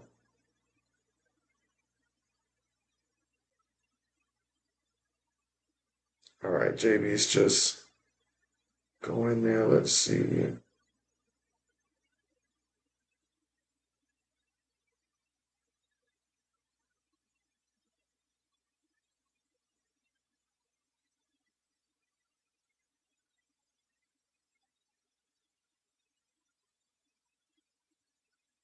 All right, and I'll also go ahead and mark it. And so, Christian, what's good? What's good? Christian, what's good? He said, UST Nation Raid, appreciate you coming through. How are you? And Happy New Year's Eve. Happy New Year's Eve.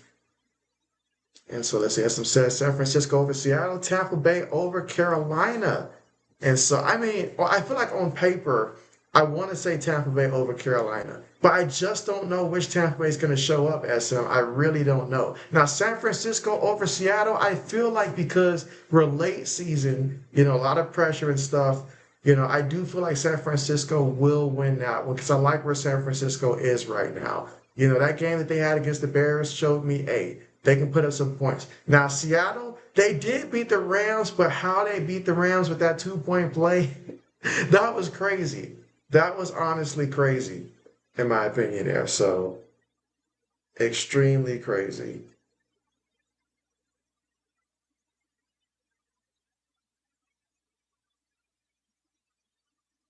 All right.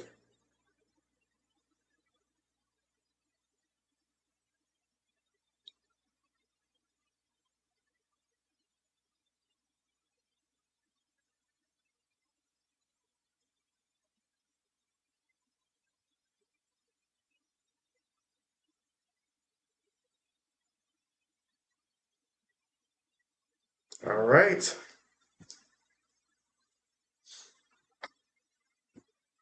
Absolutely. And again, we got an entire second half, and I need to see the Buckeyes come out with some life. I need to see the Buckeyes come out with some life. And so, the man, the myth, the legend, uneducated here in the chat. What's good? What's good? It's been a minute. You say, what's up, brother? You say, Happy New Year. Yes, Happy New Year to everyone. 2026, let's make it a good year. Let's make it a good year. Hopefully 2025 wasn't too hard on everybody here, but I'm excited about what's to come in 2026. For me personally, I feel like one of my goals is just make sure that I provide the right amount of motivation and that mentally I stay focused on the things that need to be that I want to accomplish. Just staying in the right mindset is so important. And for 2026, that's a bit of my goal. And so, normal guy, what's good? Appreciate you coming through here with the UST Nation raid. Let's see. Yes, UST Nation here to show some love. I appreciate that, and I appreciate you. I appreciate all you guys coming through here. Absolutely. This is how we finish our 2025 and get ready for 2026 and all the things that will show up in 2026. I'm excited. I'm excited. But I tell you what, though, I will miss some of these sports, though. Knowing that, we're in bowl season, college football playoffs, that's coming to an end, and soon the NFL playoffs. So it's like bittersweet. Bittersweet. And so I appreciate that, normal guy. That I do. And I see the LSU symbol, man. So talk to me, man. What are you hoping in terms of what LSU is going to do next year with Lane Kiffin? Like what are your expectations and what do you hope in terms of recruiting that means for LSU? And yeah, appreciate you coming through. Because I know for LSU, that had to be like really, really exciting to have a guy like Lane Kiffin.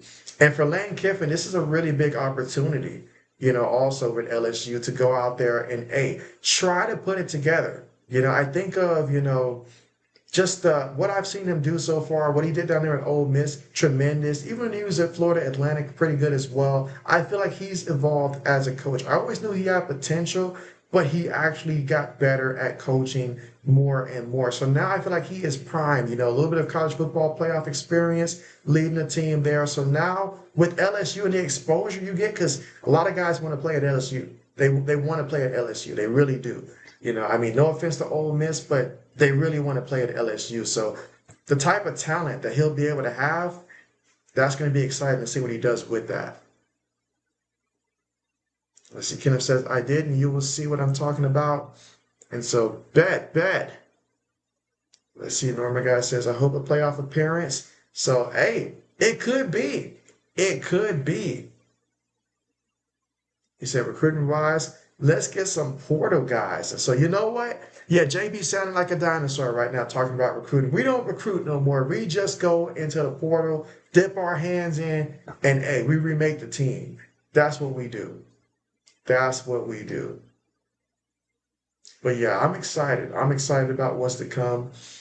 But man, right now, a little nervous about my team, or I would say a little nervous about my team right now. But yeah, LSU's gonna be in a good place. They're gonna be in a good place. And so, yeah, Samuel. Yeah, absolutely. Absolutely. Absolutely.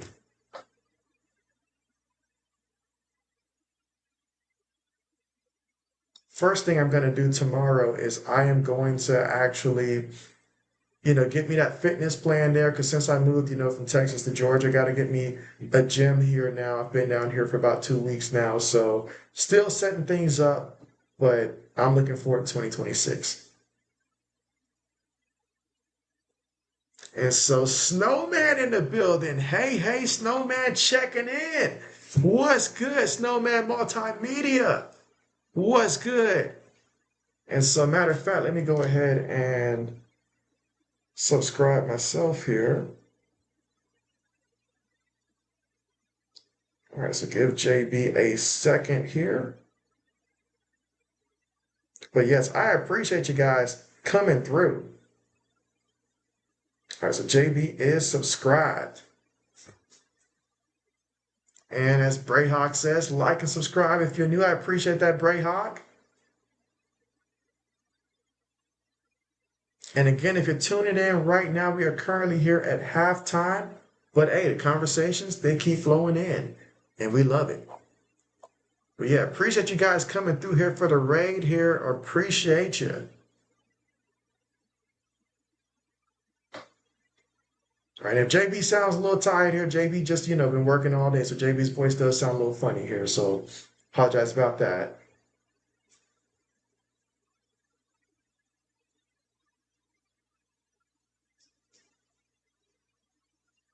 But yeah, Braden, what's the latest with Jordan Love? Like, what's going on with him? Because right now I'm like, hey, like, does he want to play? Like right now, what's going on?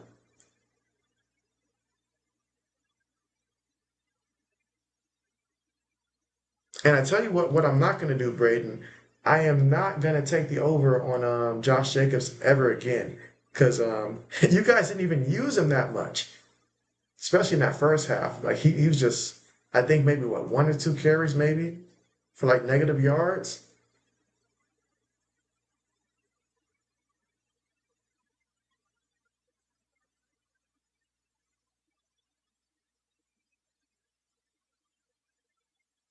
Who's y'all vote for NFL Coach of the Year based upon the type of year that we've seen? I mean, I don't want to sound like a homer and say Mike Vrabel, but we saw what Gerard Mayo looked like last year for the Patriots. But aside from saying Mike Vrabel as head coach of the year, I got to give Ben Johnson a lot of love what he did down there in Chicago. Like that's got to be a lot of love because at the beginning of the season, we thought the Bears were going to come in last place.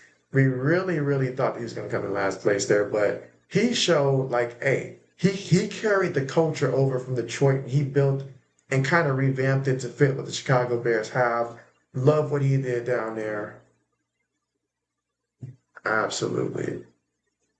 All right, you say who do I have winning in tomorrow's games? Well, I think that I'll start with Indiana versus Alabama. I think Alabama's going to pull off the upset against Indiana and knock them out. Oregon versus Texas Tech. I'm a little curious how that game's going to play out. Originally, I had Texas Tech winning, when I did my bracket, so I may stick with that one. It depends on what Oregon team shows up, but I'm going to go ahead and say that Texas Tech gets that W. And Georgia's going to beat Ole Miss. Like, I'm not even going to play around with that one. Georgia's going to beat Ole Miss. So I got Georgia winning. I've got Bama pulling off the upset. And between Texas Tech and Oregon, two teams that I almost view evenly, I think Texas Tech finds a way to win. Their defense makes a big play that ultimately gives them that W.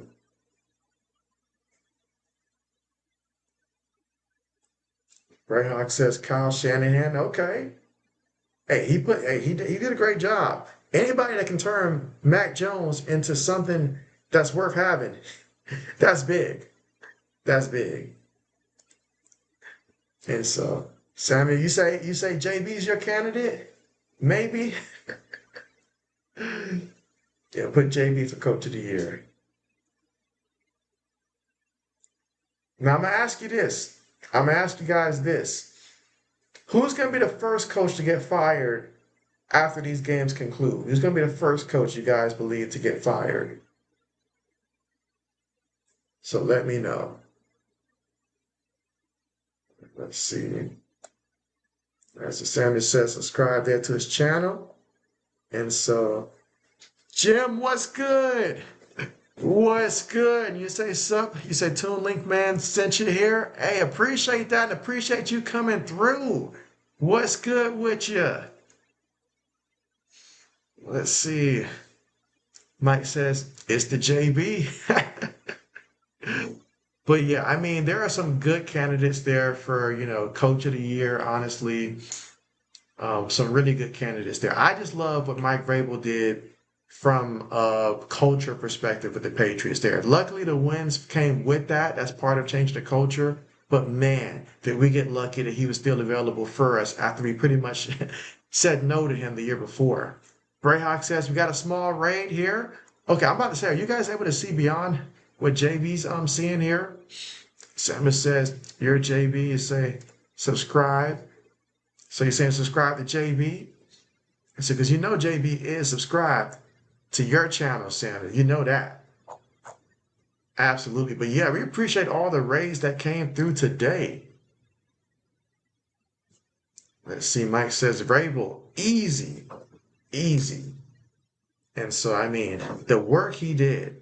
Because last year around this time, how crazy was it for the Patriots? I remember week 18 last year when we had Joe Milton. That's right. You heard me right. Joe Milton win against the Buffalo Bills because Buffalo basically was like, hey, if we let them win, they're not going to be able to. I think that was what, 2 years ago when that happened, Bill? I'm sorry, Mike, 2 years ago? I think with the Joe Milton thing, or was it last year? It might have been last year. Anyways, there. So yeah, having Joe Milton play, beat the Bills, and then everybody's like, oh, we should keep Milton, consider Milton, blah, blah, blah. Then we traded him in the offseason, brought in Vrabel, got rid of Gerard Mayo. Yeah. Let's see. Mike says, JB, which coach will win the It Was Always Brady That Made You Good award? Ooh. Well, you know that the prime candidate, they're always going to say Bill Belichick, and I'll say the second half of the dynasty, they would have a key point there. They would have a key point. But I'm still a firm believer that, Brady learned a lot of things from Bill Belichick early in his career. And once a guy learns something, it's like teaching a guy to fish, You teach a guy to fish, he goes out there and now he can fish for himself. That's great, But it still was important that someone taught him how to fish at the beginning. So that was important. Let's see, Jim says, Kyle Shanahan has a case to win Coach of the Year despite all the injuries. I honestly don't know how he does it, but I feel like when you build the 49ers specifically, you better make sure that your backups are ready to go. And I'm talking about ready to go right now. Because what was it? Obviously not this year, but the year before. Us fantasy owners that got bamboozled by Christian McCaffrey, they basically went and gave the man some robotic knees, it felt like, and stuff. They were talking about shipping the man off to go work on his knees. And like they kept that on the low until the last possible minute. But then you just deal with injuries. You lose Kittle and stuff like that. You lose Brock Purdy. You go out there and you win some big time games with Mac Jones. You get the people thinking, can Mac Jones do what Brock Purdy does? And then you get Brock Purdy to come back. It wasn't pretty at first. I think it was, who was it against? Where he threw a couple picks early in that first half. Was it Carolina that they played, I think, that game? Anyways, but then the second half, he right the ship. And I don't know how he does it. I don't know how he does it. So But yeah, I'm a fan of it. If Kyle Shanahan gets it, that's great because the work that he did with all the injuries and the moving pieces, that's the sign of a coach that really is doing a good job of coaching and knows how to utilize his players. They're teaching players appropriately to fit the system. No one player trying to do too much outside of what they're asked to do, and everybody understands their role. So I'm with you. All right, so Samuel says no. He says no, not subscribe. He says do not subscribe then. Oh man. You say what? Oh, you mean who coaches Denver? Meanwhile, we're about to get back ready for the second half here. See what happens here. But yeah, Sean Payton. Sean Payton. So yeah, Sean Payton with the Broncos. Now that he was successful in getting rid of Russell Wilson, which everybody's forgotten about Russell Wilson at this point. But yeah, he's having success. All right, kickoff. Buckeyes will return it. Come on. And, oh, brought down at about the 16-yard line there for Ohio State. Let's see, Mike says, hashtag not McDermott. I thought you were going to sneak him in a vote there, Mike. I thought you were going to sneak him in one vote. Do you feel like he's the problem? Do you feel like he's the problem? Samuel said you got 102 subs there? Okay. Okay, the big 102. That's what's up.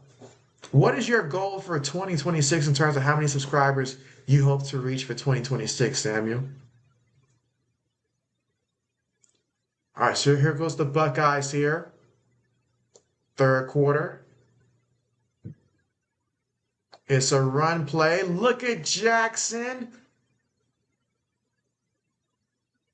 I mean, just the build that he has, it kind of reminds me of an early Steven Jackson just from like his frame and how he looks when he's running.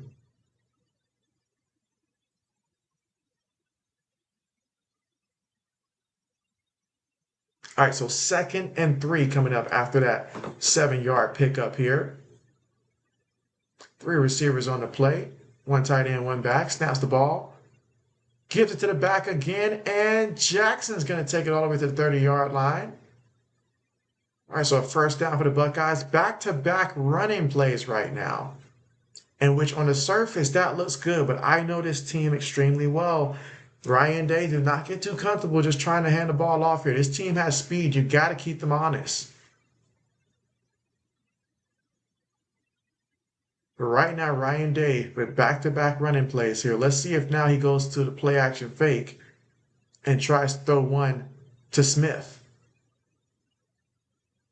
From their own 31-yard line here. Play fake as JB predicted. Oh, excellent block up front.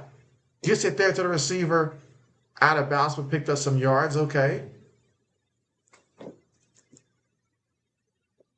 right, Samuel says the goal is 109 or 110 subscribers. Okay. Okay. And when is your next post? All right, 2nd and 4 coming up for the Ohio State Buckeyes, who trail right now 14-0. Just trying to find some life on offense right now. That's the goal. I feel like there's a lot of things that I can suggest right now for the Buckeyes to do, but it all starts up front with the offensive line. Because as JB likes to say, if it don't make dollars, then it don't make sense. So we've got to make it work. Snaps the ball. Get to the running back here. And the running back, oh, look at him go. Okay. Okay, stay on your feet. There you go. To about the 45-yard line of the Hurricanes. And that is Jackson with the carry. Let's go. And Samuel says he doesn't know yet. Okay, okay. That time, excellent job. And this is what I said earlier. I said you've got to be able to run it there between like the center and guard against this team. Don't try to get to the outside there. They've got speed. They're going to beat you there to the point there. They're aggressive. Put them big boys on them. Play fake. Say it. Fill in the rush. Say it. Say it. It's times like this that really irk me and miss the days of having a more mobile quarterback. Because, like, what was that? What was it? Felt like saying turn in the direction that the offensive lineman was pushing him in front. Look at that.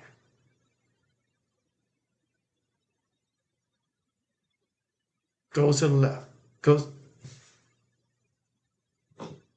This is what destroys drives right now. Let's see. Mike says, JB, any chance you'll be streaming more? And so I'm really still trying to figure out the best schedule there because I have to balance a lot of things right now, but I do plan on getting some more games there. Honestly, I'm aiming for the next stream to probably be Saturday. I want to get one of those games, probably the Seahawks and 49ers. That's one that really piques my interest there. So I'll see if that will be the next one. If not that one, then I forget the earlier game there, but maybe the 4:31. But most likely, I really want to see that 49ers and Seahawks game there. So, but I probably will be doing more streams there. It's just probably not going to be in the form of play-by-plays. Once we get past, all these college football games and the NFL playoffs and things like that. Because right now, 3.5, 4 hours, it takes a toll just because of how many things I got to do. And now Donaldson on the carry picks up about a good 3-4 yards. So if this is what we can see, like a glimpse of what the rest of this game is going to look like, where the Buckeyes, when they run the ball, they're getting anywhere between 3 to 12 yards on a carry. That's a different ball game there. That's an entirely different ball game. I mean, you look at the score, you see the Hurricanes up 14-0 and stuff like that. But remember, 7 of those points came from our mistake on the pick 6. So now we got to rectify that mistake here and have the defense keep being aggressive here. But on 2nd and 6, I want to see us take a big time shot here, and I want to see it go to Tate because I feel like Tate is due right now. But we're going to throw it to him out the backfield. Let's see if that's the big play JB was waiting for. All the way to the 8-yard line. Okay, let's go. But last time JB got excited, we turned it over. So I ain't finna jump up and down yet. Let's get into the end zone. Let's see. Mike says, JB, as I watch this game, I can't help but yell, "What are you doing?" Oh, man, JB has yelled that in silence many times. Maybe even out loud a couple of times. But now we've got to finish it. We would like to give the ball to Jackson and let him get in there. I know that's what we want to do. I say, look at our tight end. We got a really good tight end. Look for him. You got to throw this ball, baby. You got to throw this. All right. Oh, and he takes JB's advice at the last possible second and find a tight end. But honestly, we've got a good tight end.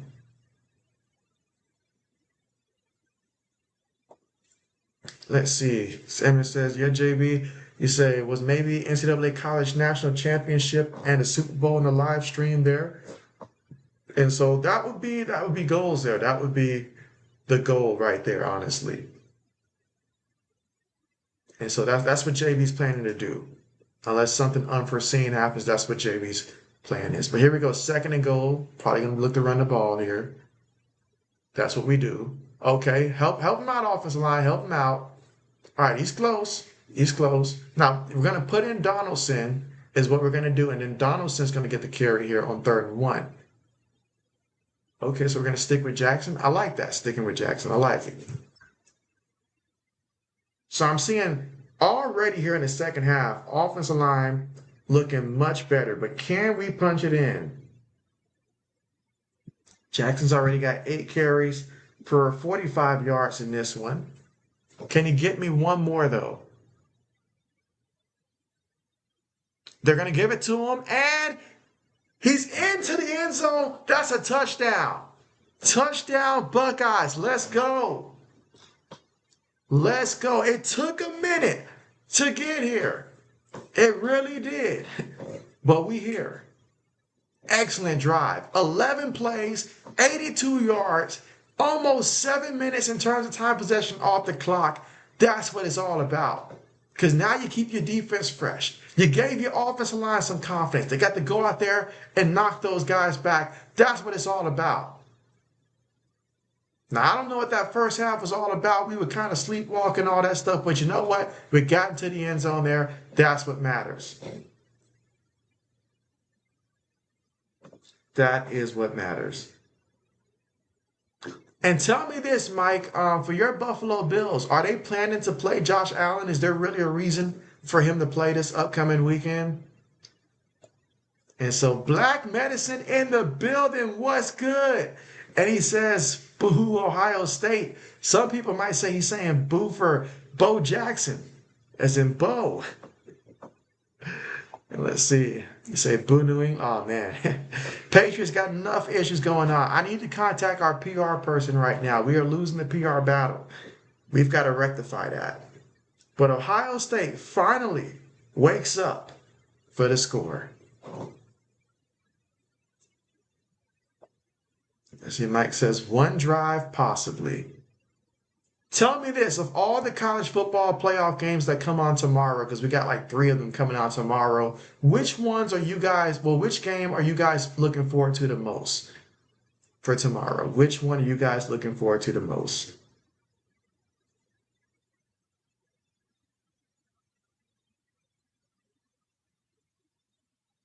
Because I know that Oregon and Texas Tech game, that's a 12 o'clock Eastern game. Bama versus Indiana is 4 o'clock Eastern time. And then Ole Miss versus Georgia, that is 8 o'clock Eastern time.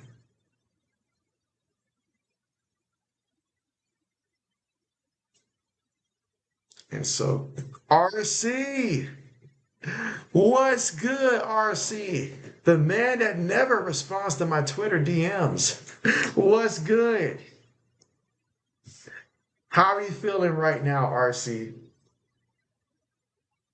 I was telling Mr. JB earlier, I was like, I know RC's gonna have my back because he's gonna feel slighted that Notre Dame did not get in because of Miami. So I know RC's gonna be pulling for my Ohio State Buckeyes. Tell me I'm right.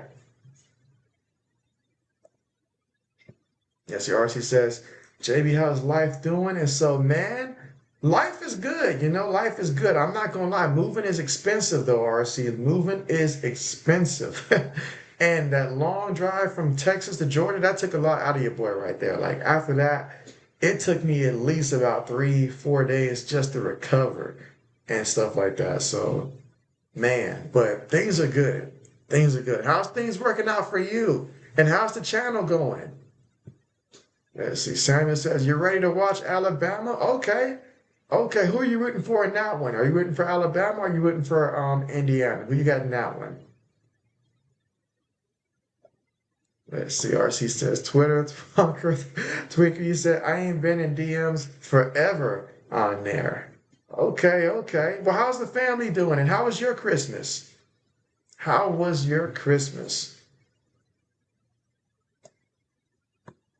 RC said, I don't miss the whole half, JB. You say, you've been busy, huh? You've been busy. Well, hey, I'm just glad to hear that you're doing good, man. I'm glad to hear you're doing good.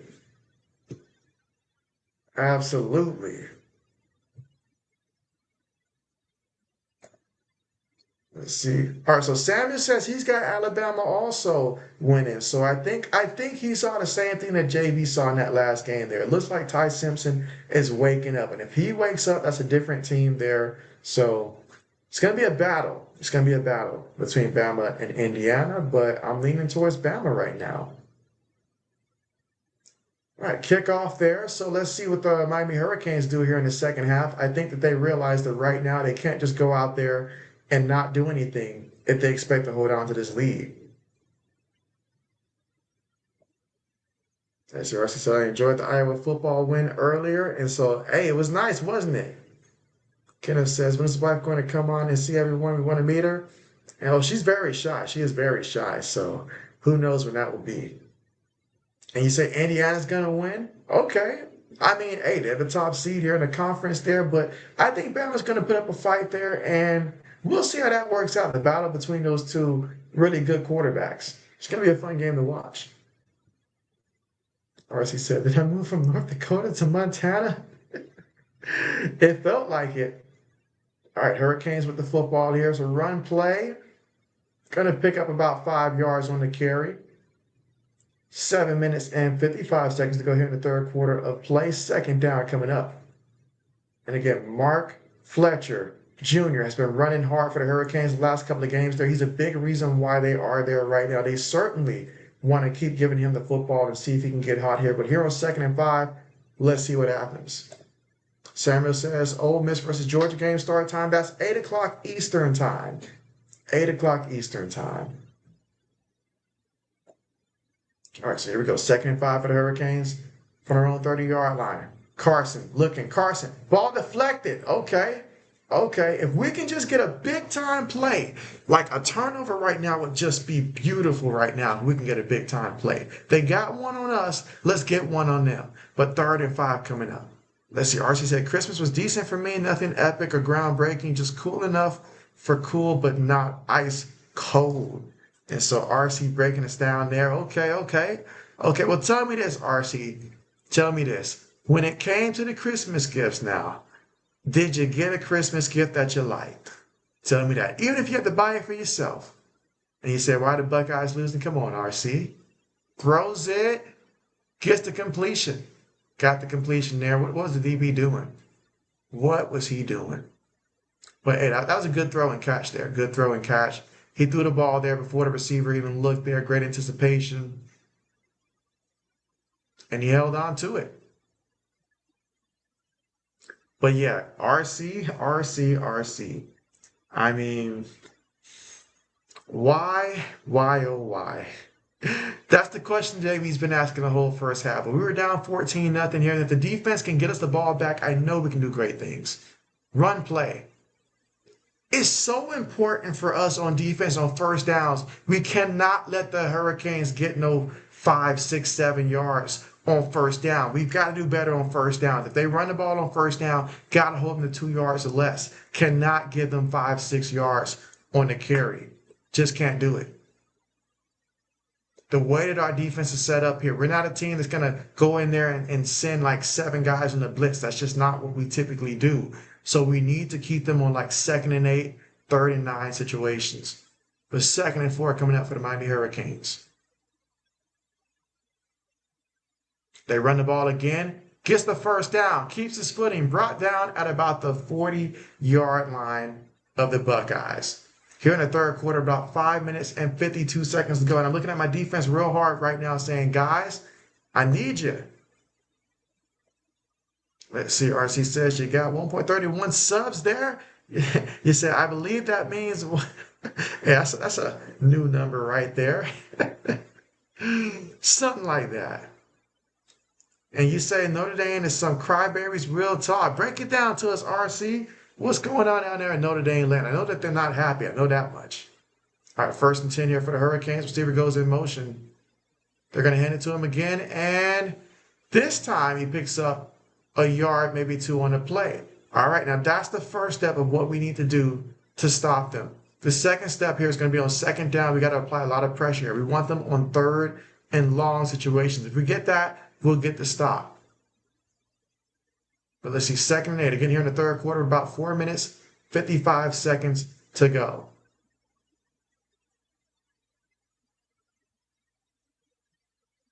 Now, if we can make a play here, big time play, whether that's a sack, turnover, something, that would be beautiful. That's what the doctor prescribes right now, turnover or a big time sack here. Sending pressure and gets the Carson back. He gets back to the line of scrimmage, but that's okay. That's okay. Get him off his spot. Make him start running for his life. That's what we got to do. That time we did bring blitz on the play. I like it. And I need to see more of it, especially on like 2nd downs to ensure there's going to be 3rd and long. Now, this is a pivotal 3rd down right now because if we go out there and take care of business here, we can prevent them from getting points. All right, so 3rd and 9. RC says he got a $40 gift card to Dick's Sporting Goods, and you got a $50 cash. Okay, and an Adidas jogging suit, one of those Paige Buckers t-shirts. Hey, that's what's up. And also Fee Collier Minnesota Lynx hoodie. Hey, that's what's up. Oh, what a hit. What a hit. Is he hurt? All right, but he gets up, 4th down coming up. But that was a big-time gain there for Miami that does put them in a position to where they can consider going for it or perhaps maybe a field goal. I don't know their field goal kicker like that. Oh, I'm sorry. He lost the ball there. That ball came out.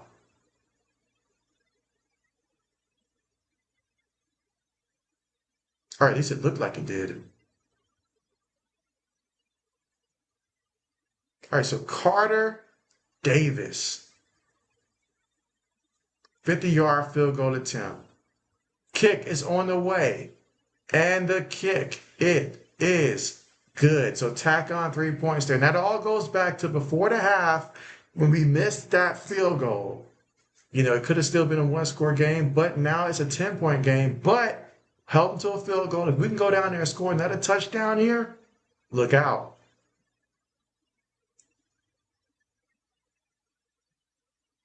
See if the Buckeyes can replicate what they did on that last drive. That's going to be so important. Perhaps this is a point in the game where we try to hit a deep one to Smith or Tate.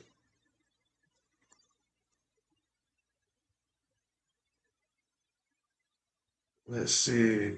RC said, so that's all I got, JB, but it's probably more than many received. You're right about that. You are right about that. Let's see. Samuel says, JB, Ole Miss versus Georgia tomorrow. And so it's going to be a good one. That's going to be a good one there tomorrow. Let's see. Braylock says, big drives by both teams. Yeah, but now it comes down to how are we going to respond? We at least need to come out with something better.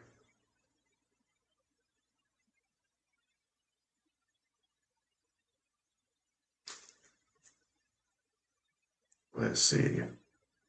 If we can just get a big play, even if it's not a touchdown, a big time play for 40-something yards, 30-something yards, and then we let Jackson finish off the drive, or Donaldson, doesn't matter. Some good things can happen. But what's most important right now for the Buckeyes is how we're going to come out this drive. Because if we can come out and score again, that means we actually, learned something, applied it at halftime, and now we're feeling more confident. We're winning the battles at the line of scrimmage. So I need to see that consistently be the case. Let's see. Mercy says, JB, you know me, if I don't get no women's basketball merch, I'm going to act a fool. Hey, you're right about that. You're right about that. You're right about that.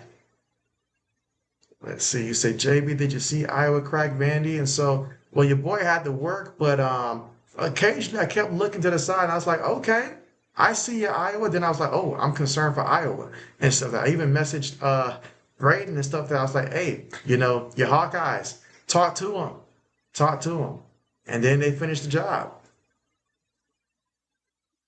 All right, she said who I picked out of Ole Miss and Georgia. I got Georgia winning that one. I think Georgia's going to win in that matchup there. If I had to give a final score, maybe something like 34-21, something like that. 35. Could see 35-26 or 27. I could see something like that, but I see UGA getting a W.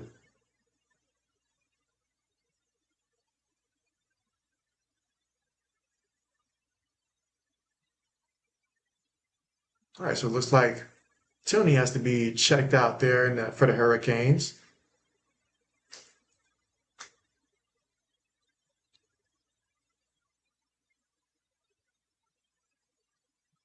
All right, 1st and 10. Hurricanes about to kick the ball off here. All right, this is a crucial drive right now for Ohio State. If we can come away with a touchdown here, I know we'll be able to win this one.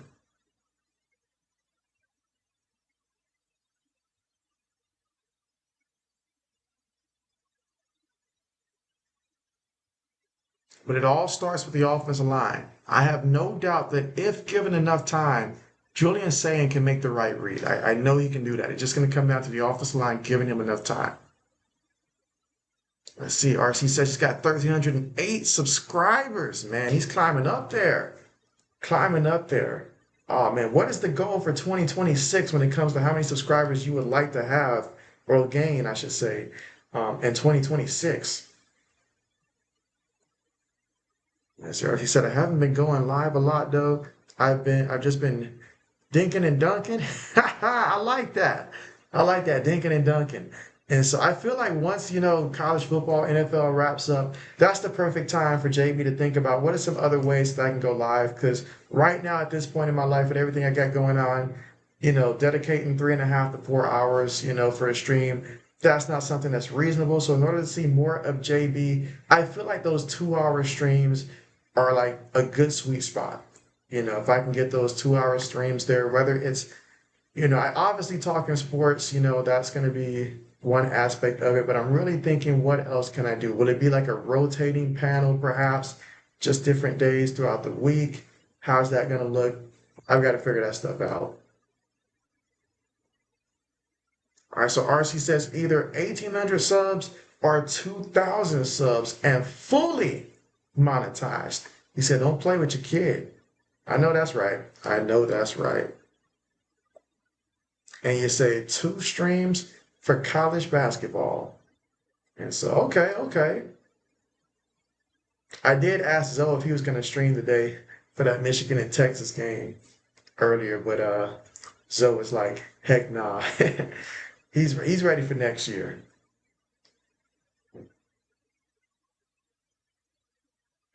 Is anybody going to be lighting up some fireworks tonight? Let's see. Or she says, I meant you can do 2 hour streams for college basketball. I feel like for me, when it comes to college basketball, I'm most interested when it comes to streaming once we get to like the conference championship games in that section. And then obviously once we hit the tournament and stuff. So I know I didn't do it last year because last year I was in the Philippines and stuff. But when I'm usually still here, I usually do get in a couple college hoops basketball games during that time too. Now, once we finish that, I don't know if I can get myself to do the NBA games here unless the Lakers are looking a lot better. All right, this is where I need my man Jackson and I need Jeremiah Smith to carry this offense to the end zone. Like, this is where we can really use a big time play for a touchdown for the Buckeyes. All right, so here we go from our own 25-yard line. They're going to run it with Donaldson, and Donaldson picks up 4 yards on the carry. That's going to make it 2nd and 6 here in the third quarter with about 2 minutes and 50 seconds to go. Hurricanes up 17-7 right now. But the last time the Buckeyes had the football was their best drive in which they were able to score. Right now they got Big 99 there on the floor there for the Hurricanes. Medical staff looking at him.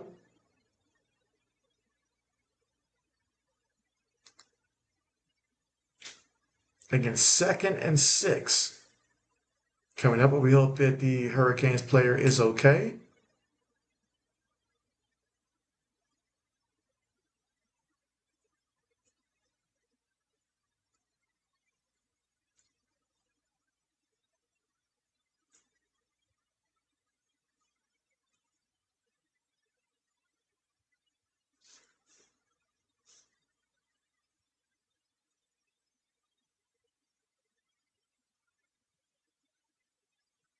All right, again, medical staff taking a look here, and that's going to send us to the commercial here.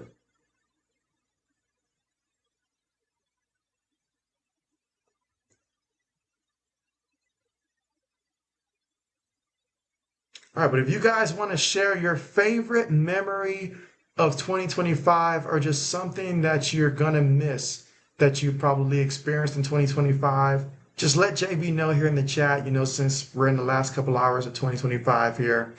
What is something that you enjoyed this year, and what are you looking forward to the most about 2026 if you have something that you're really looking forward to?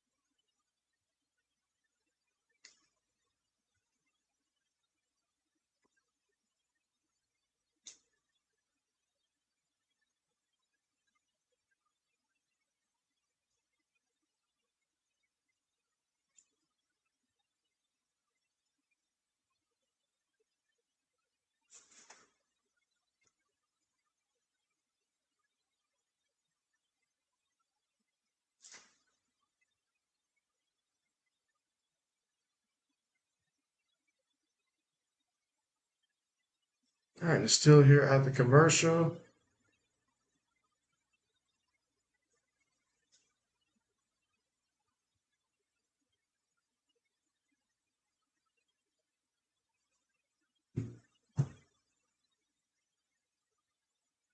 I would love to see Jackson have like a big like run all the way to the end zone for the Buckeyes. That would make me extremely happy to see Bo Jackson go out there and run it into the end zone.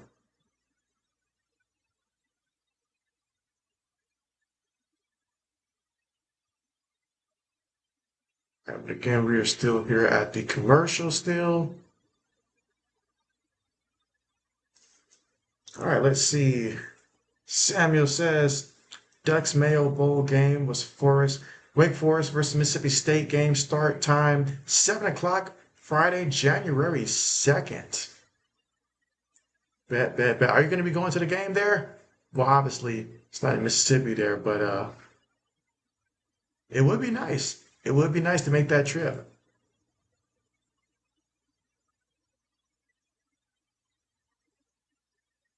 All right, for their own 29-yard line. Saying throws it, gets the completion there to the tight end. Love it. Love it. To the 41-yard line. Let's go.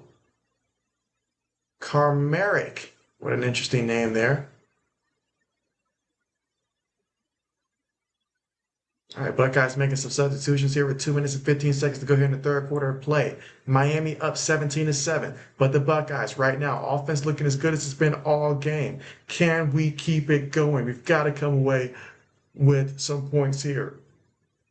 Donaldson, the back in the backfield here for the Ohio State Buckeyes.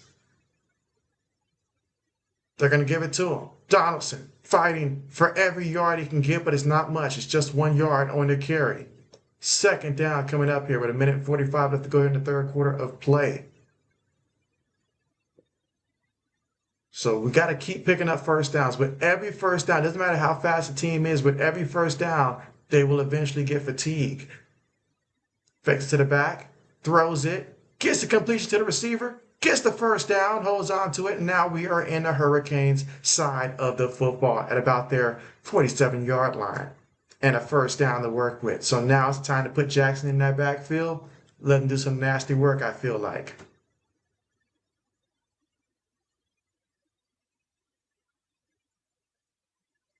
$1:05 to go here in the third quarter.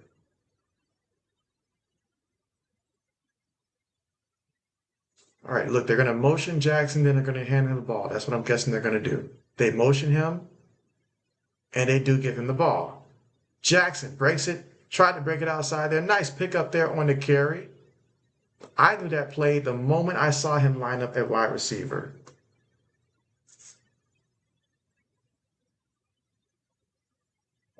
Let's see, Samuel says maybe Friday night there. And so I wouldn't say Friday night. If anything, then perhaps maybe tomorrow, but not Friday night. Oh, what a nice catch there by Smith. You only need 1 foot in college football. And that's a first down, baby. First down. Let's go, Buckeyes. And again, let JB know in the chat, who are you with? Are you wanting Ohio State to come back and win this one? Or are you with the Miami Hurricanes and hoping that they hold on? Excellent catch there by Jeremiah Smith. 16 seconds left to go here in the third quarter of play.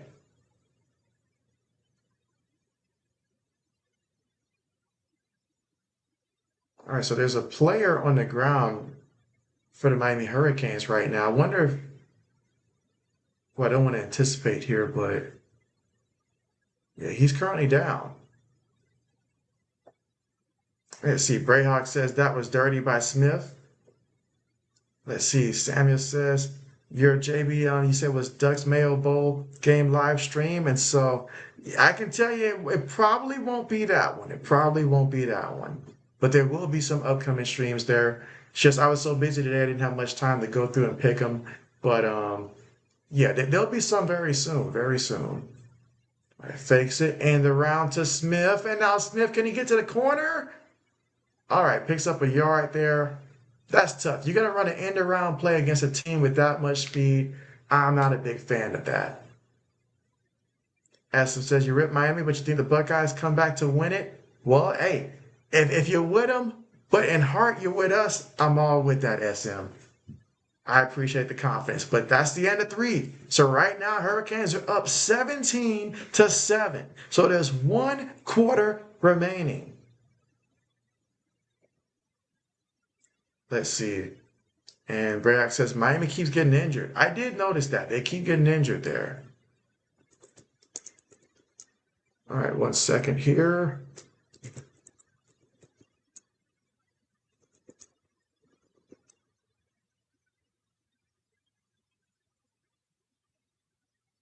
All right, so Brayhawk says, will I do the Rose Bowl tomorrow?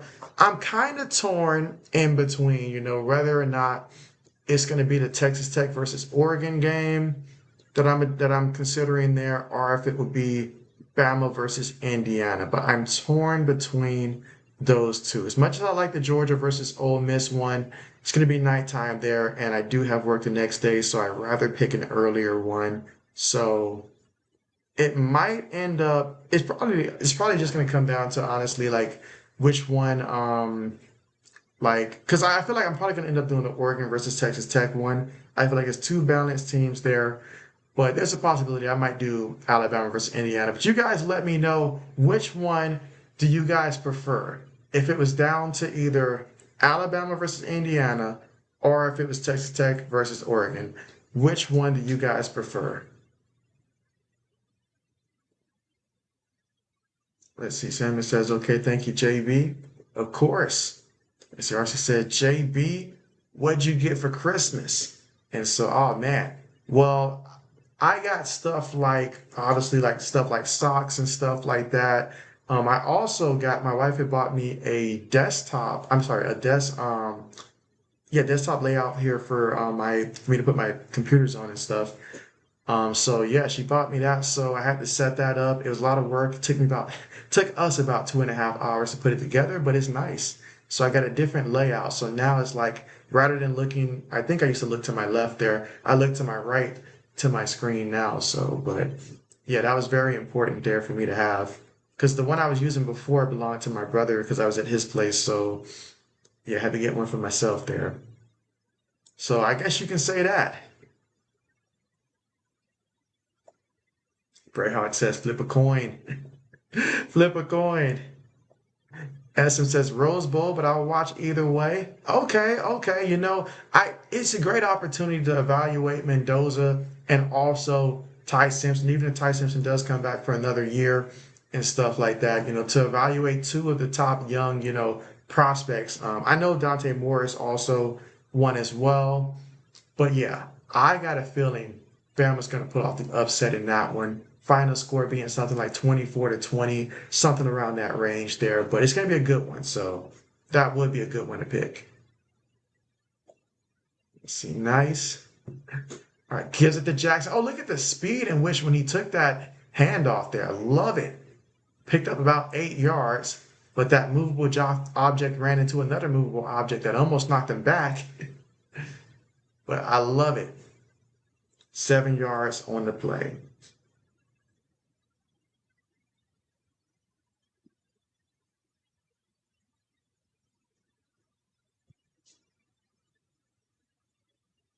Let's see. RC said JB was rolling in the luxuries of life. Something like that. Something like that. Something like that. RC said, Brayhawk, what up, bro? Brayhawk says, oh, what a hit. That was a hit. And now Donaldson's going to stumble forward. Why do we do that? Like, when we stumble forward, he picked up maybe 1.5 yards. They call it 2 yards. It's really like 1.5 yards here. He's like, if that much, if that much. So now we're in a position to have to choose to kick the field goal or to go for it. With a quarterback that's not mobile, that doesn't work the pocket as well as I would like for him to work the pocket against a team that's going to be flying in there. And if we try to run the ball, I don't like our odds. But let's see, 4th and 2. Play fake. Throws it. Gets the catch. Let's go. Touchdown. Touchdown, Buckeyes. They better not have this flag against us. That's all I know. That's all I know. JB might actually lose it. He might actually lose it if it's against us. Okay, it's not against us. Let's go. Let's go. Touchdown, Buckeyes. That was a big play, and that's what we needed. Jeremiah Smith, 14-yard receiving touchdown on 4th down. Let's go. 10 plays, 75 yards, 4 minutes and 33 seconds in terms of time possession on that drive. And now, pending the PAT attempt coming up here, that's going to make it 17-14. And that's exactly what it is, a 3-point ball game. If only we had not missed that field goal earlier, we would be tied. But you know what? I like what I'm seeing for the offense here. 2 drives, 2 touchdowns. Now we got to keep this up, though. We got to keep this up. And defensively, I know this got to motivate the defense here. Seeing the offense score back-to-back, that's got to motivate the defense. Let's see, RC said, JB, I got a 3rd team now. I call myself 3-team dream. Well, who's that 3rd team? Brayok says, hey, RC, Iowa has been looking good. Yes, RC says, I'm an Iowa, UCLA, Oklahoma fan. Tell me what got you on the Oklahoma Sooners wagon? You know, what inspired that addition of the Oklahoma Sooners?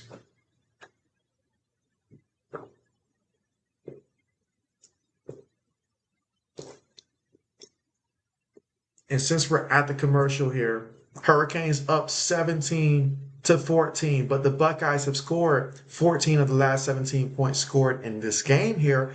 But it's going to come down to the defense of the Buckeyes. Can they go out there and slow down this offense here? Miami's been able to move the ball a lot pretty much throughout this game here, but it's just a 3-point game now. So they should start to feel some of that pressure. Don't let them mess around and go 3 and out. It's going to be a lot of pressure there.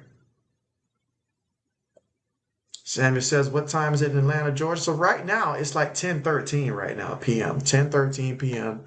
down there in Georgia. Brayhawk says, go for it.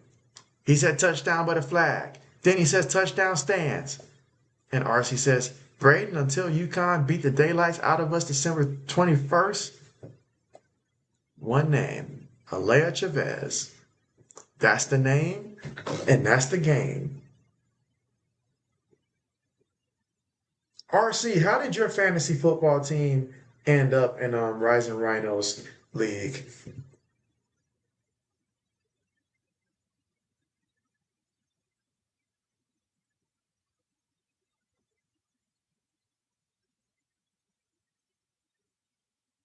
Oh yeah, good old Bo Jackson. Need us to get this ball back so we can give it to Bo, because Bo knows.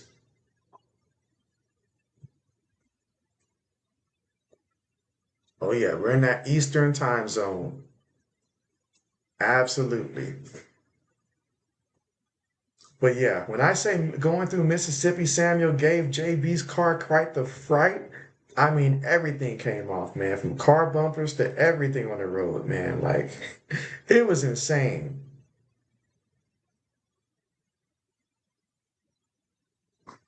I don't hear Mr. JB right now. I guess Mr. JB must be taking a nap right now because I don't hear him right now. He might be a little nervous. I'm just saying.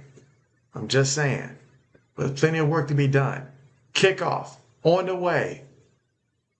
All right, no return. All right, so now we've got to depend on this defense that we've been so proud of all season long. Can it come through when it matters the most? I believe in his defense. I believe in the defense. It's a crazy drive at Jackson, Mississippi. Oh, yeah.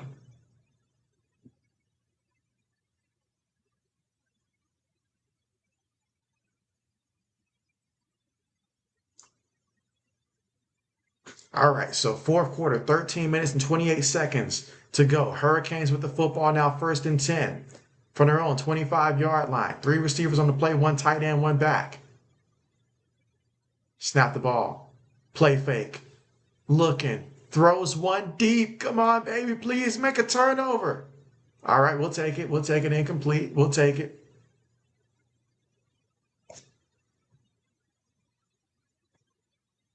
Let's see.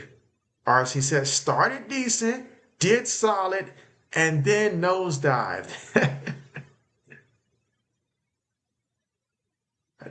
All right, excellent job there. Hurricanes trying to take a. This is the second or third time they're trying to take a shot against Sanchez. It's just not happening.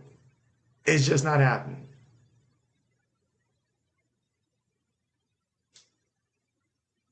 All right, second down and 10. So run play. And they get to him. He's going to lose a yard. Let's go. Let's go.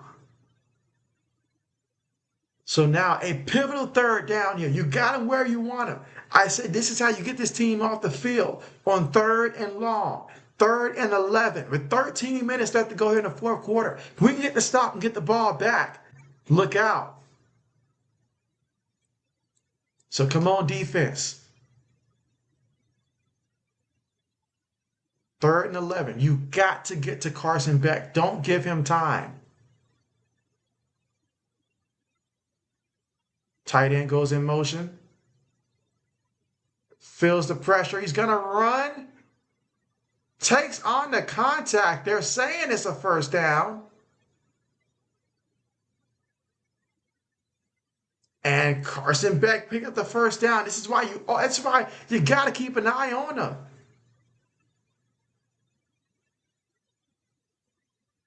And it does no good that he fell on top of the player.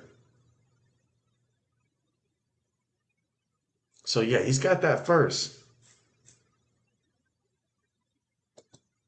Let's see, Samuel said, say JB was Tornado Alley, Dixie at Texas, Louisiana, Mississippi, Alabama, Georgia for more. Run play here. Fighting for all he can, but gets a yard on the play. Second down coming up.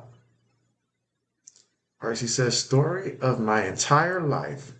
Says, JB, do you like Little Caesars pizza? And so I have not had Little Caesars pizza in a minute, probably since I feel like I think I had it maybe only one time since undergrad. But I do like it. I just haven't had it since like undergrad. All right, 2nd and 9 here for the Buckeyes defense. I still believe that the defense here can get a stop, but this just goes to show Carson Beck is smart. He understands how important getting that first down is, so we have got to bring pressure and get him to the ground. Throws it, goes out of bounds, picks up about 3 yards on the catch. 3rd down coming up. And so Sweet P, what's good? What's good? Says, hi all, how are you? How are you? And Happy New Year. I'm just going to start saying Happy New Year to everybody because we are that close to that moment. All right, but 10 minutes and 42 seconds to go here in the 4th quarter of play. 3rd down here for the Miami Hurricanes. Carson Beck making adjustments here. If we bring the pressure, we've got to have a spy also. Getting after him. Looking to run. Throws it. Incomplete. Let's go. Let's go. Carson Beck gets off the ground. That's what we needed. 4th down coming up. Yeah. 10 minutes and 24 seconds left to go here in the 4th quarter. 4th down coming up. And now, with the Buckeyes doing everything that they've done the last 2 possessions, first things first, watch this punt. Make sure it's a clean punt. Okay, he punts it. Goes out of bounds there. Let's see where they spot it at. But with 10 minutes and 17 seconds to go here in the 4th quarter of play here, the Buckeyes, they scored touchdowns with their 2 possessions that they've had since halftime. Before halftime, absolutely nothing. Last 2 drives, they've gotten touchdowns here, so they've got to keep this going if they want to win the game and come out here and score a touchdown.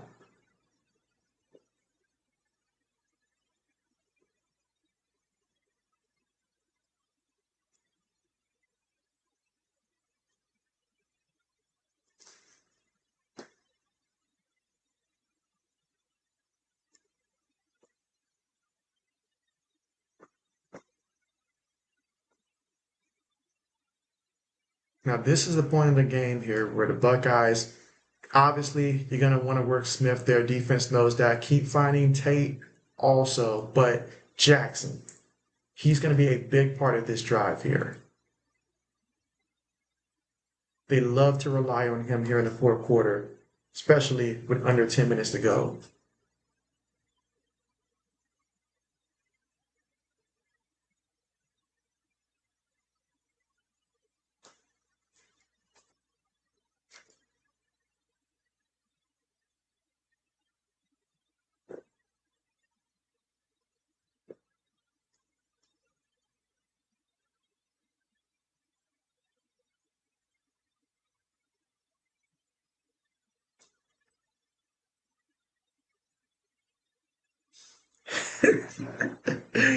SM says, RC, that's crazy. Says he literally just ordered Little Caesars. That's crazy. RC state of mind, y'all. I don't know how he does it. It's like the Spidey senses was like, hey, someone just ordered, and I know. And he gonna find out who.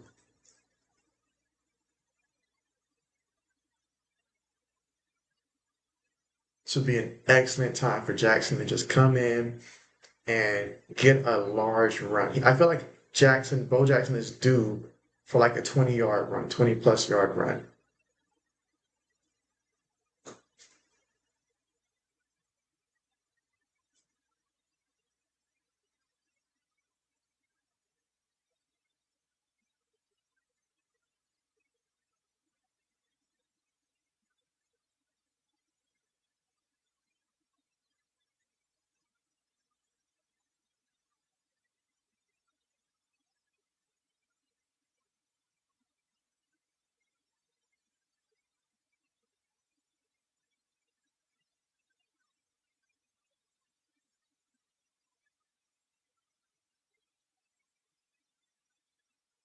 All right. Talk about important drive right now for the Ohio State Buckeyes.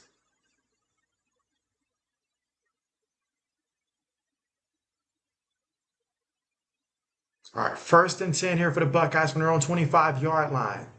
Multiple tight ends on the play. Looking, throws it out there to him, gets the catch there. Works the sideline, gets the first down before he's pushed out of bounds. Okay, I like it. I like it. SM said he planned to eat while watching the game, but it says an hour wait.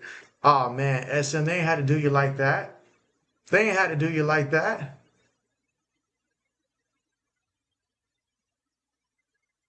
All right, so right now we're moving and grooving. About 9 minutes and 48 seconds to go in the fourth quarter. Believe me, Ryan Day is very aware of the clock here. This might be a carry to Bo Jackson coming up here, or whoever's in the backfield.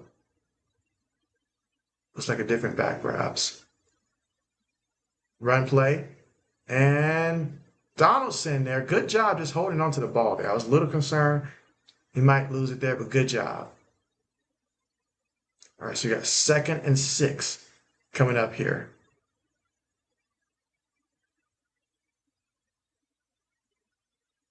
And notice the difference now from that, pass rush of Miami from the first half and the second half. Not to say it's not there, but fatigue kicks in. Fatigue is the best thing to slow down a person, honestly.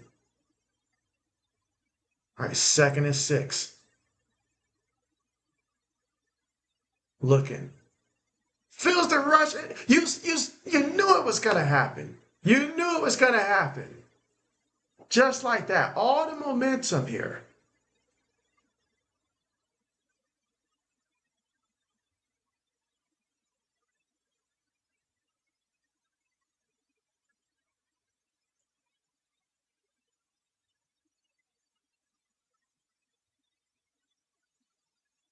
So what a big time sack that was. Oh man, he just ran through Jackson there. Just ran through Jackson there.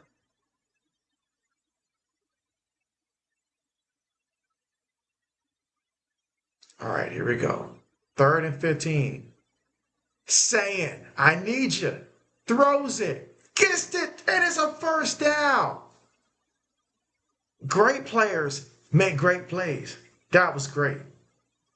Samuel says, please come on Ohio State and win.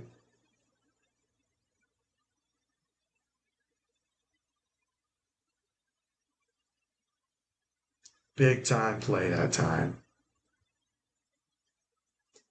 Coming through in the clutch. All right, 1st and 10. Looking to pass. Throws one up. Very incomplete. Incomplete. Just threw that one basically away.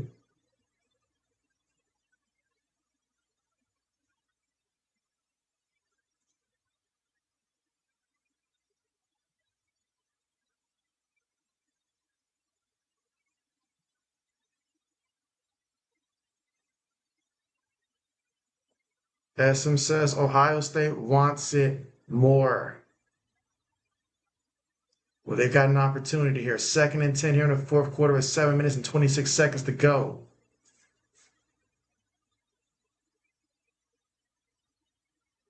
Gets the snap. Feeling the pressure. There's a flag there. Gets it out to Jackson. Jackson turns that at least to a positive play here, but there is a flag. So, holding on the offensive line. Here we go. Brayhawk says Jeremiah Smith is taking over. Oh, I need him to come in and take this thing over. And I know Jackson got a big run in him. So right now, let's see. Are you kidding me? Yeah, I guess we just call anything these days, don't we? Laney says, let's go Ohio State. I appreciate the support there, Laney. We've got 7:03 to go here in the 4th. So we got to pick up some of these yards here. At least pick up a good 12 yards would be ideal here on 2nd and 20. But first things first, it starts with the pass protection, giving us a clean pocket here. Throws it. We ain't got the time to be dropping no passes, man. Are you kidding me? With 6 minutes and 47 seconds to go there. The ball was there. That's a play you have to hold on to the ball to. Tate, I expect more from a guy like Tate. I really do. You're going to get hit. You're going to get hit. So you might as well go ahead and catch the ball too. Look at you, man. Look at you. Braden says, I was expecting us to get destroyed by UConn RC. Brayhawk says, what a hit. All right, 3rd and 20. 3rd and 20. Come on, saying. I'm about to saying. You know you're not a runner. So I don't even know why you did that, bro. Like, you should have just found that ball, got it out earlier, give the guy a chance. See, Ryan Day's talking to him.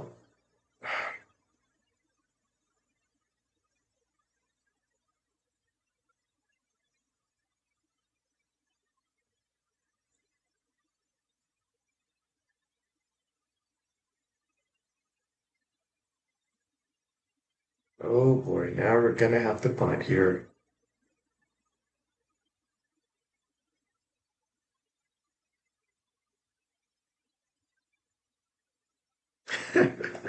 Samuel, how could you say such a thing as game over? Samuel.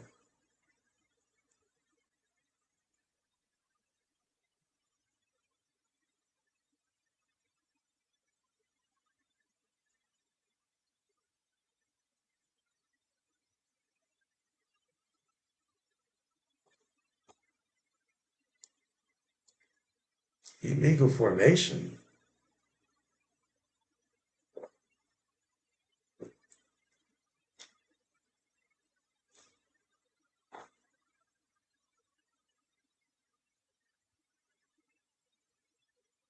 All right, so defense, we got to ask you one more time, defense. Well, first things first, special teams. And so, do my eyes deceive me?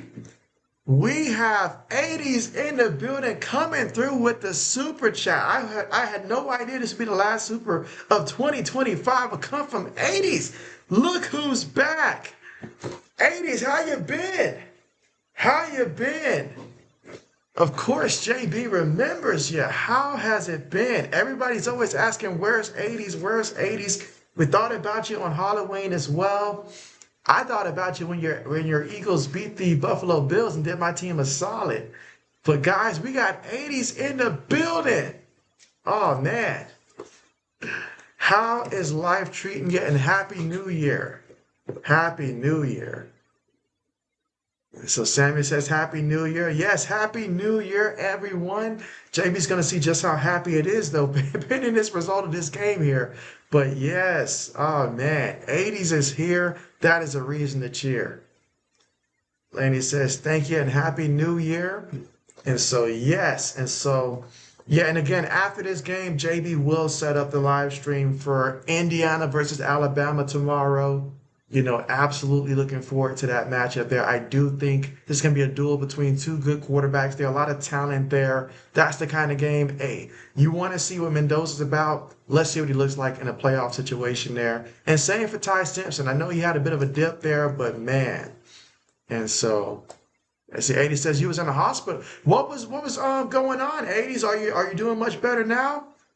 You said you're good to go? Oh man, 80s, I had no idea. No idea. If I had known that, man, like we would have been, doing all kind of, prayers and stuff. But glad to see you back. And yeah, sorry to see that you were in the hospital there. And appreciate you coming through there with a big 50 here for the Superman. 80's coming through and says, fly, Eagles, fly. And so I tell you what, though, I definitely want to see the Eagles pick things up here. Like, I don't know what's been going on with the offense, but they are definitely better than what I've seen so far from them offensively this season. They're still winning games, but I know Jalen Hurts can go out there and ball better than what he's been doing there. So, hey, you never know how things are going to go in the playoffs. Or if you guys can get Saquon Barkley to really just go out there and run like last year, that would help too. But, man, I'm excited, man. We got 80s back in the building, guys. Wow. And definitely glad to hear that you're doing better and stuff. Yeah, so I know that I spoke with Old Man like earlier, I think it was like late last week, and he informed me that he was going through some things as well. But right now it seems like the test results that came back for 80s is seeming pretty good now. So I'm sorry, not 80s, for Old Man. So Old Man is doing better as well. So that's positive things. I'm glad to see that 2025 towards the end, everybody's getting back stronger, getting better, all that great stuff. So, man, this has JB smiling now. And so Samuel says, wow, money, 50. That's right, Samuel. Let's see, 80 says JB is looking fit. And so, hey, I feel like it. I feel like it. I do feel like it. Maybe it's from all the moving. I just moved actually from Texas to Georgia like about 2 weeks ago. I actually made that move there. But yeah, I'm excited for 2026 and just take that workout to the next degree. Meanwhile, oh man, look at that run. Big time run there for the Hurricanes. And so Fletcher is not playing. He's trying to ice things right now. He's the kind of back that runs harder and harder. And that is exactly what the Buckeyes should be concerned with right now. We cannot let him get that kind of momentum. But 30, what's good? Says go Dogs there. And so, yeah, I expect the Bulldogs to go out there and get that W. If I had to project the final score, maybe something like, I don't know, 35-26, I feel like seems appropriate, or somewhere in that ballpark. But I do see the Bulldogs getting that W for sure. Meanwhile, Fletcher again on the carry, picks up about 3-4 yards. He is running hard. 80 says, I'm more healthy than that thing under your chin. Oh, man. Appreciate the super here. I mean, my goodness, I forget what the record is, but man, I know that you are the record holder when it comes to the most money donated in a night. So, man, I appreciate that and appreciate you. And I'm glad to hear that you are healthy. That is great. That is great. Just in time here for the playoffs to get here and see how things play out. And hey, it's been so long. My team is actually good again now. Carson Beck moving. Carson Beck running. Carson Beck brought down after picking up about 3 yards on that run. And so now, third down coming up for Miami. I'm begging the defense. Please, please, defense, come through for me. Make a play. Matt Patricia, I got no choice but to trust in you in the defense. Let's see, 30-30 says, you want Carson in a national championship? And so, well, I can't have that happen there. That's going to mean that my team has to be eliminated for that to happen. And I really hope that's not the case.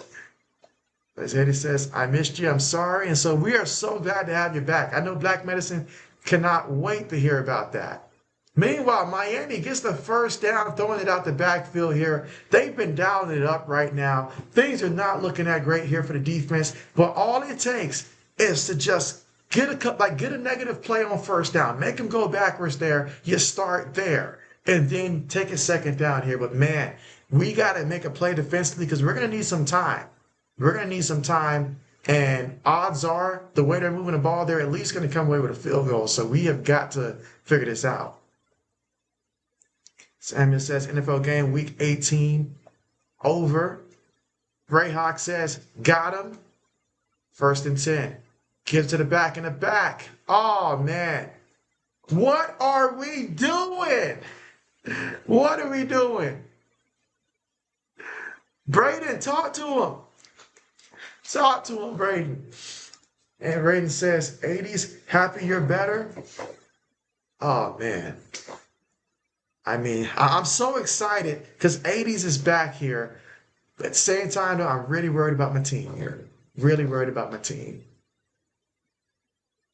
Come on, we have got to find a way defensively. I know they may be tired here, but we have got to find a way to shut this down right now. I need Carson Beck to be Carson Wreck right now. So run play again. Defense stops him for a yard. All right, so looks like we're going to let him go to the 2-minute warning. Greyhawk says, got to hold him to a field goal. Man, we did it to ourselves. If we never threw that pick 6 that we threw in the first half there, that's 7 points off the board right there. And who knows, maybe 3 or 7 for us if we never made that mistake. Let's see, Samuel says, will the Patriots make the playoffs? You bet your bottom dollar they will. And not only will they make the playoffs there, they most likely will not be the 1 seed unless somehow the Chargers back up feel motivated enough to beat the Broncos there. But that's likely not going to happen. So I'm just going to assume the Broncos are the 1 seed. But as long as we take care of business against the Dolphins and keep our hands to ourselves off the field, we should be all right at the 2 seed there. And then who knows who will end up playing. Maybe the Chargers, I guess. So, but yeah, Patriots will be in the playoffs. And JB is stoked about that. This year's an exciting year. There's not that one dominant team in the AFC where it's like, oh, wow, nobody wants to play them because it's anybody's game. Let's see. SM says, this game is wild. It is. And it's got JB wilding out right now. Wilding out. Samuel says, will Patriots make it to the Super Bowl? Samuel, my personal opinion, anything is possible. So I'm going to say yes. I'm going to say yes, because I feel like if we have to go down to the Broncos, I like our odds. My biggest concern is if we run into a team like Jacksonville and they're playing like really good football right now. Sounds weird to say that about Jacksonville, but that's the truth. That's probably the most concerning team. Luckily, if we take care of business against Miami, that game would be in New England. And there's nothing that cools down a hot offense more than some cold weather. So I like our odds. Then obviously there's still the chance, of a team like Buffalo, we split 1-1 with them. So anytime you have a quarterback like Josh Allen, that's a big advantage. But this year, no Patrick Mahomes in the playoffs. So who wants it? This is the year to take it.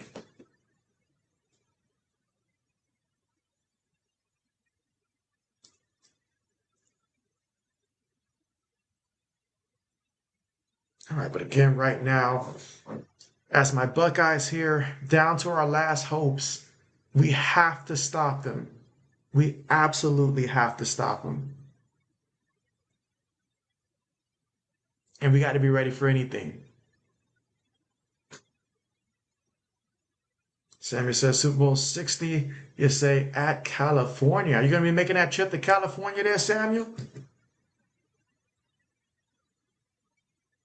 Oh, man, defensively. Come on, Ohio State. I mean, defense is where we have been just all season long, where we just always relied on our defense, always counted on our defense to come through. I need him now. 2nd and 9. See what the Hurricanes try to do. The Hurricanes have been doing a great job of dialing up the plays in this game. So let's see, 2nd and 9. They run it. And got to stop the pile. Stop the pile. Stop the pile from moving.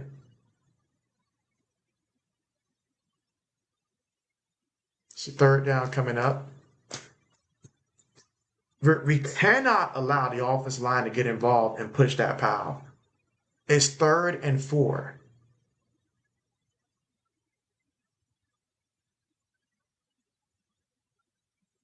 So on 3rd and 4, will the Hurricanes opt to pass the ball here? If it was 3rd and 2, 3rd and 3, I think they would, but I think that they're actually going to try to pass it here. Carson Beck understands if it's not there immediately to run. And that's the difference between the two quarterbacks right now. Carson Beck has been able to use his legs when needed, whereas Julian Sains is a liability because he will not move. I mean, he cannot move that fast. I've seen him move. He cannot move that fast. But right now, those running backs from Miami, they are running hard right now. And they're not giving up at the 1st or 2nd contact. All right, so 3rd and 4 for the Ohio State Buckeyes. Do it for JB. Samuel says, I'm ready. NCAA College National Championship. Our Super Bowl was watching at your house, and you're going to have some food there. What kind of food you going to have there for the Super Bowl and the National Championship? All right, Buckeyes. Quick pass there. Got to get him. Got to get him. Oh, my goodness, no. We had opportunities. They ran the play that we failed to execute, and they ran it better.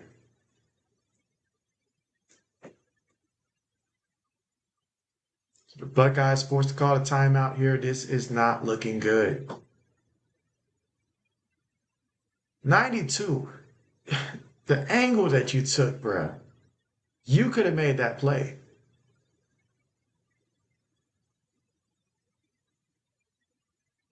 Let's see. Samuel says he doesn't know.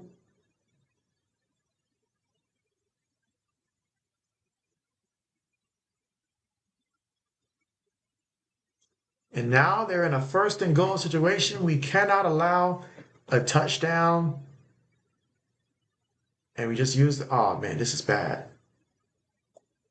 Greyhawk said, how did they not stop that? I don't even know, Braden. I really don't even know. I have no idea. Damn, some fans already leaving. This is tough. This is tough. This is the reality we did not want to see.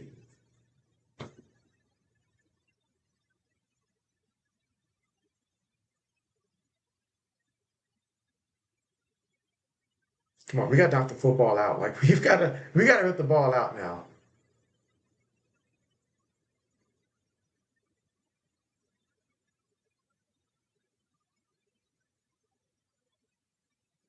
Okay, so I guess we're just gonna save that timeout, then take it to the bank, I guess.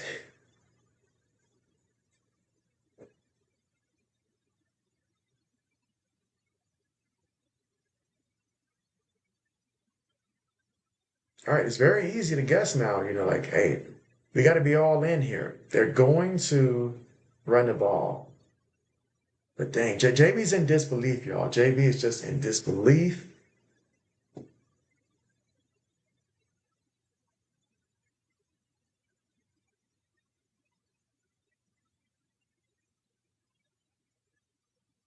And just like that, we just lie down and just let them score. Wow. JB's got no words for this. No words at all.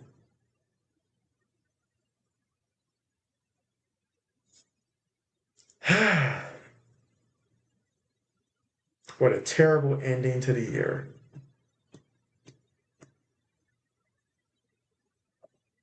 Samuel says, oh no, why was Ohio State Buckeyes? Hey, Jamie doesn't have that answer either. Jamie does not have that answer. This one is going to sting for a very long time.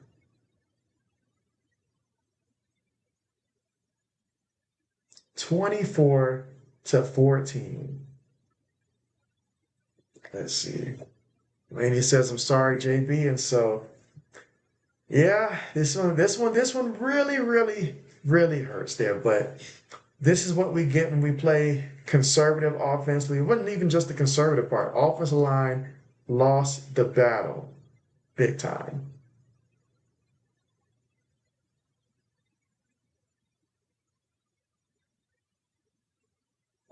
Brayhawk says game. Samuel says, hey, JB. Samuel says he was mad. Brayhawk says, wasn't upset. RC says, JB, sorry, big dog. Oh, man. Oh, man. Dang.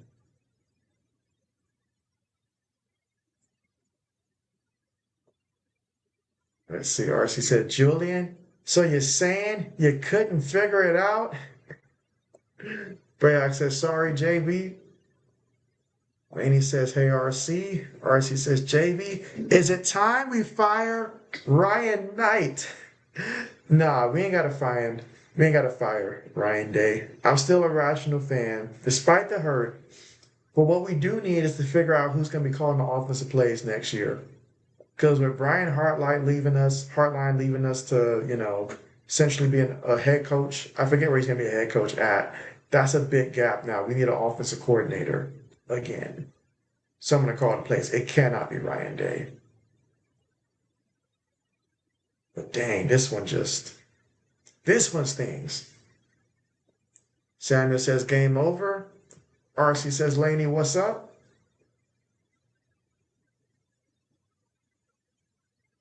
RC says, JB, when is your next stream? Yeah, I'm going to set up my next stream to be tomorrow for the Indiana versus Alabama game. So that's what I'm going to do.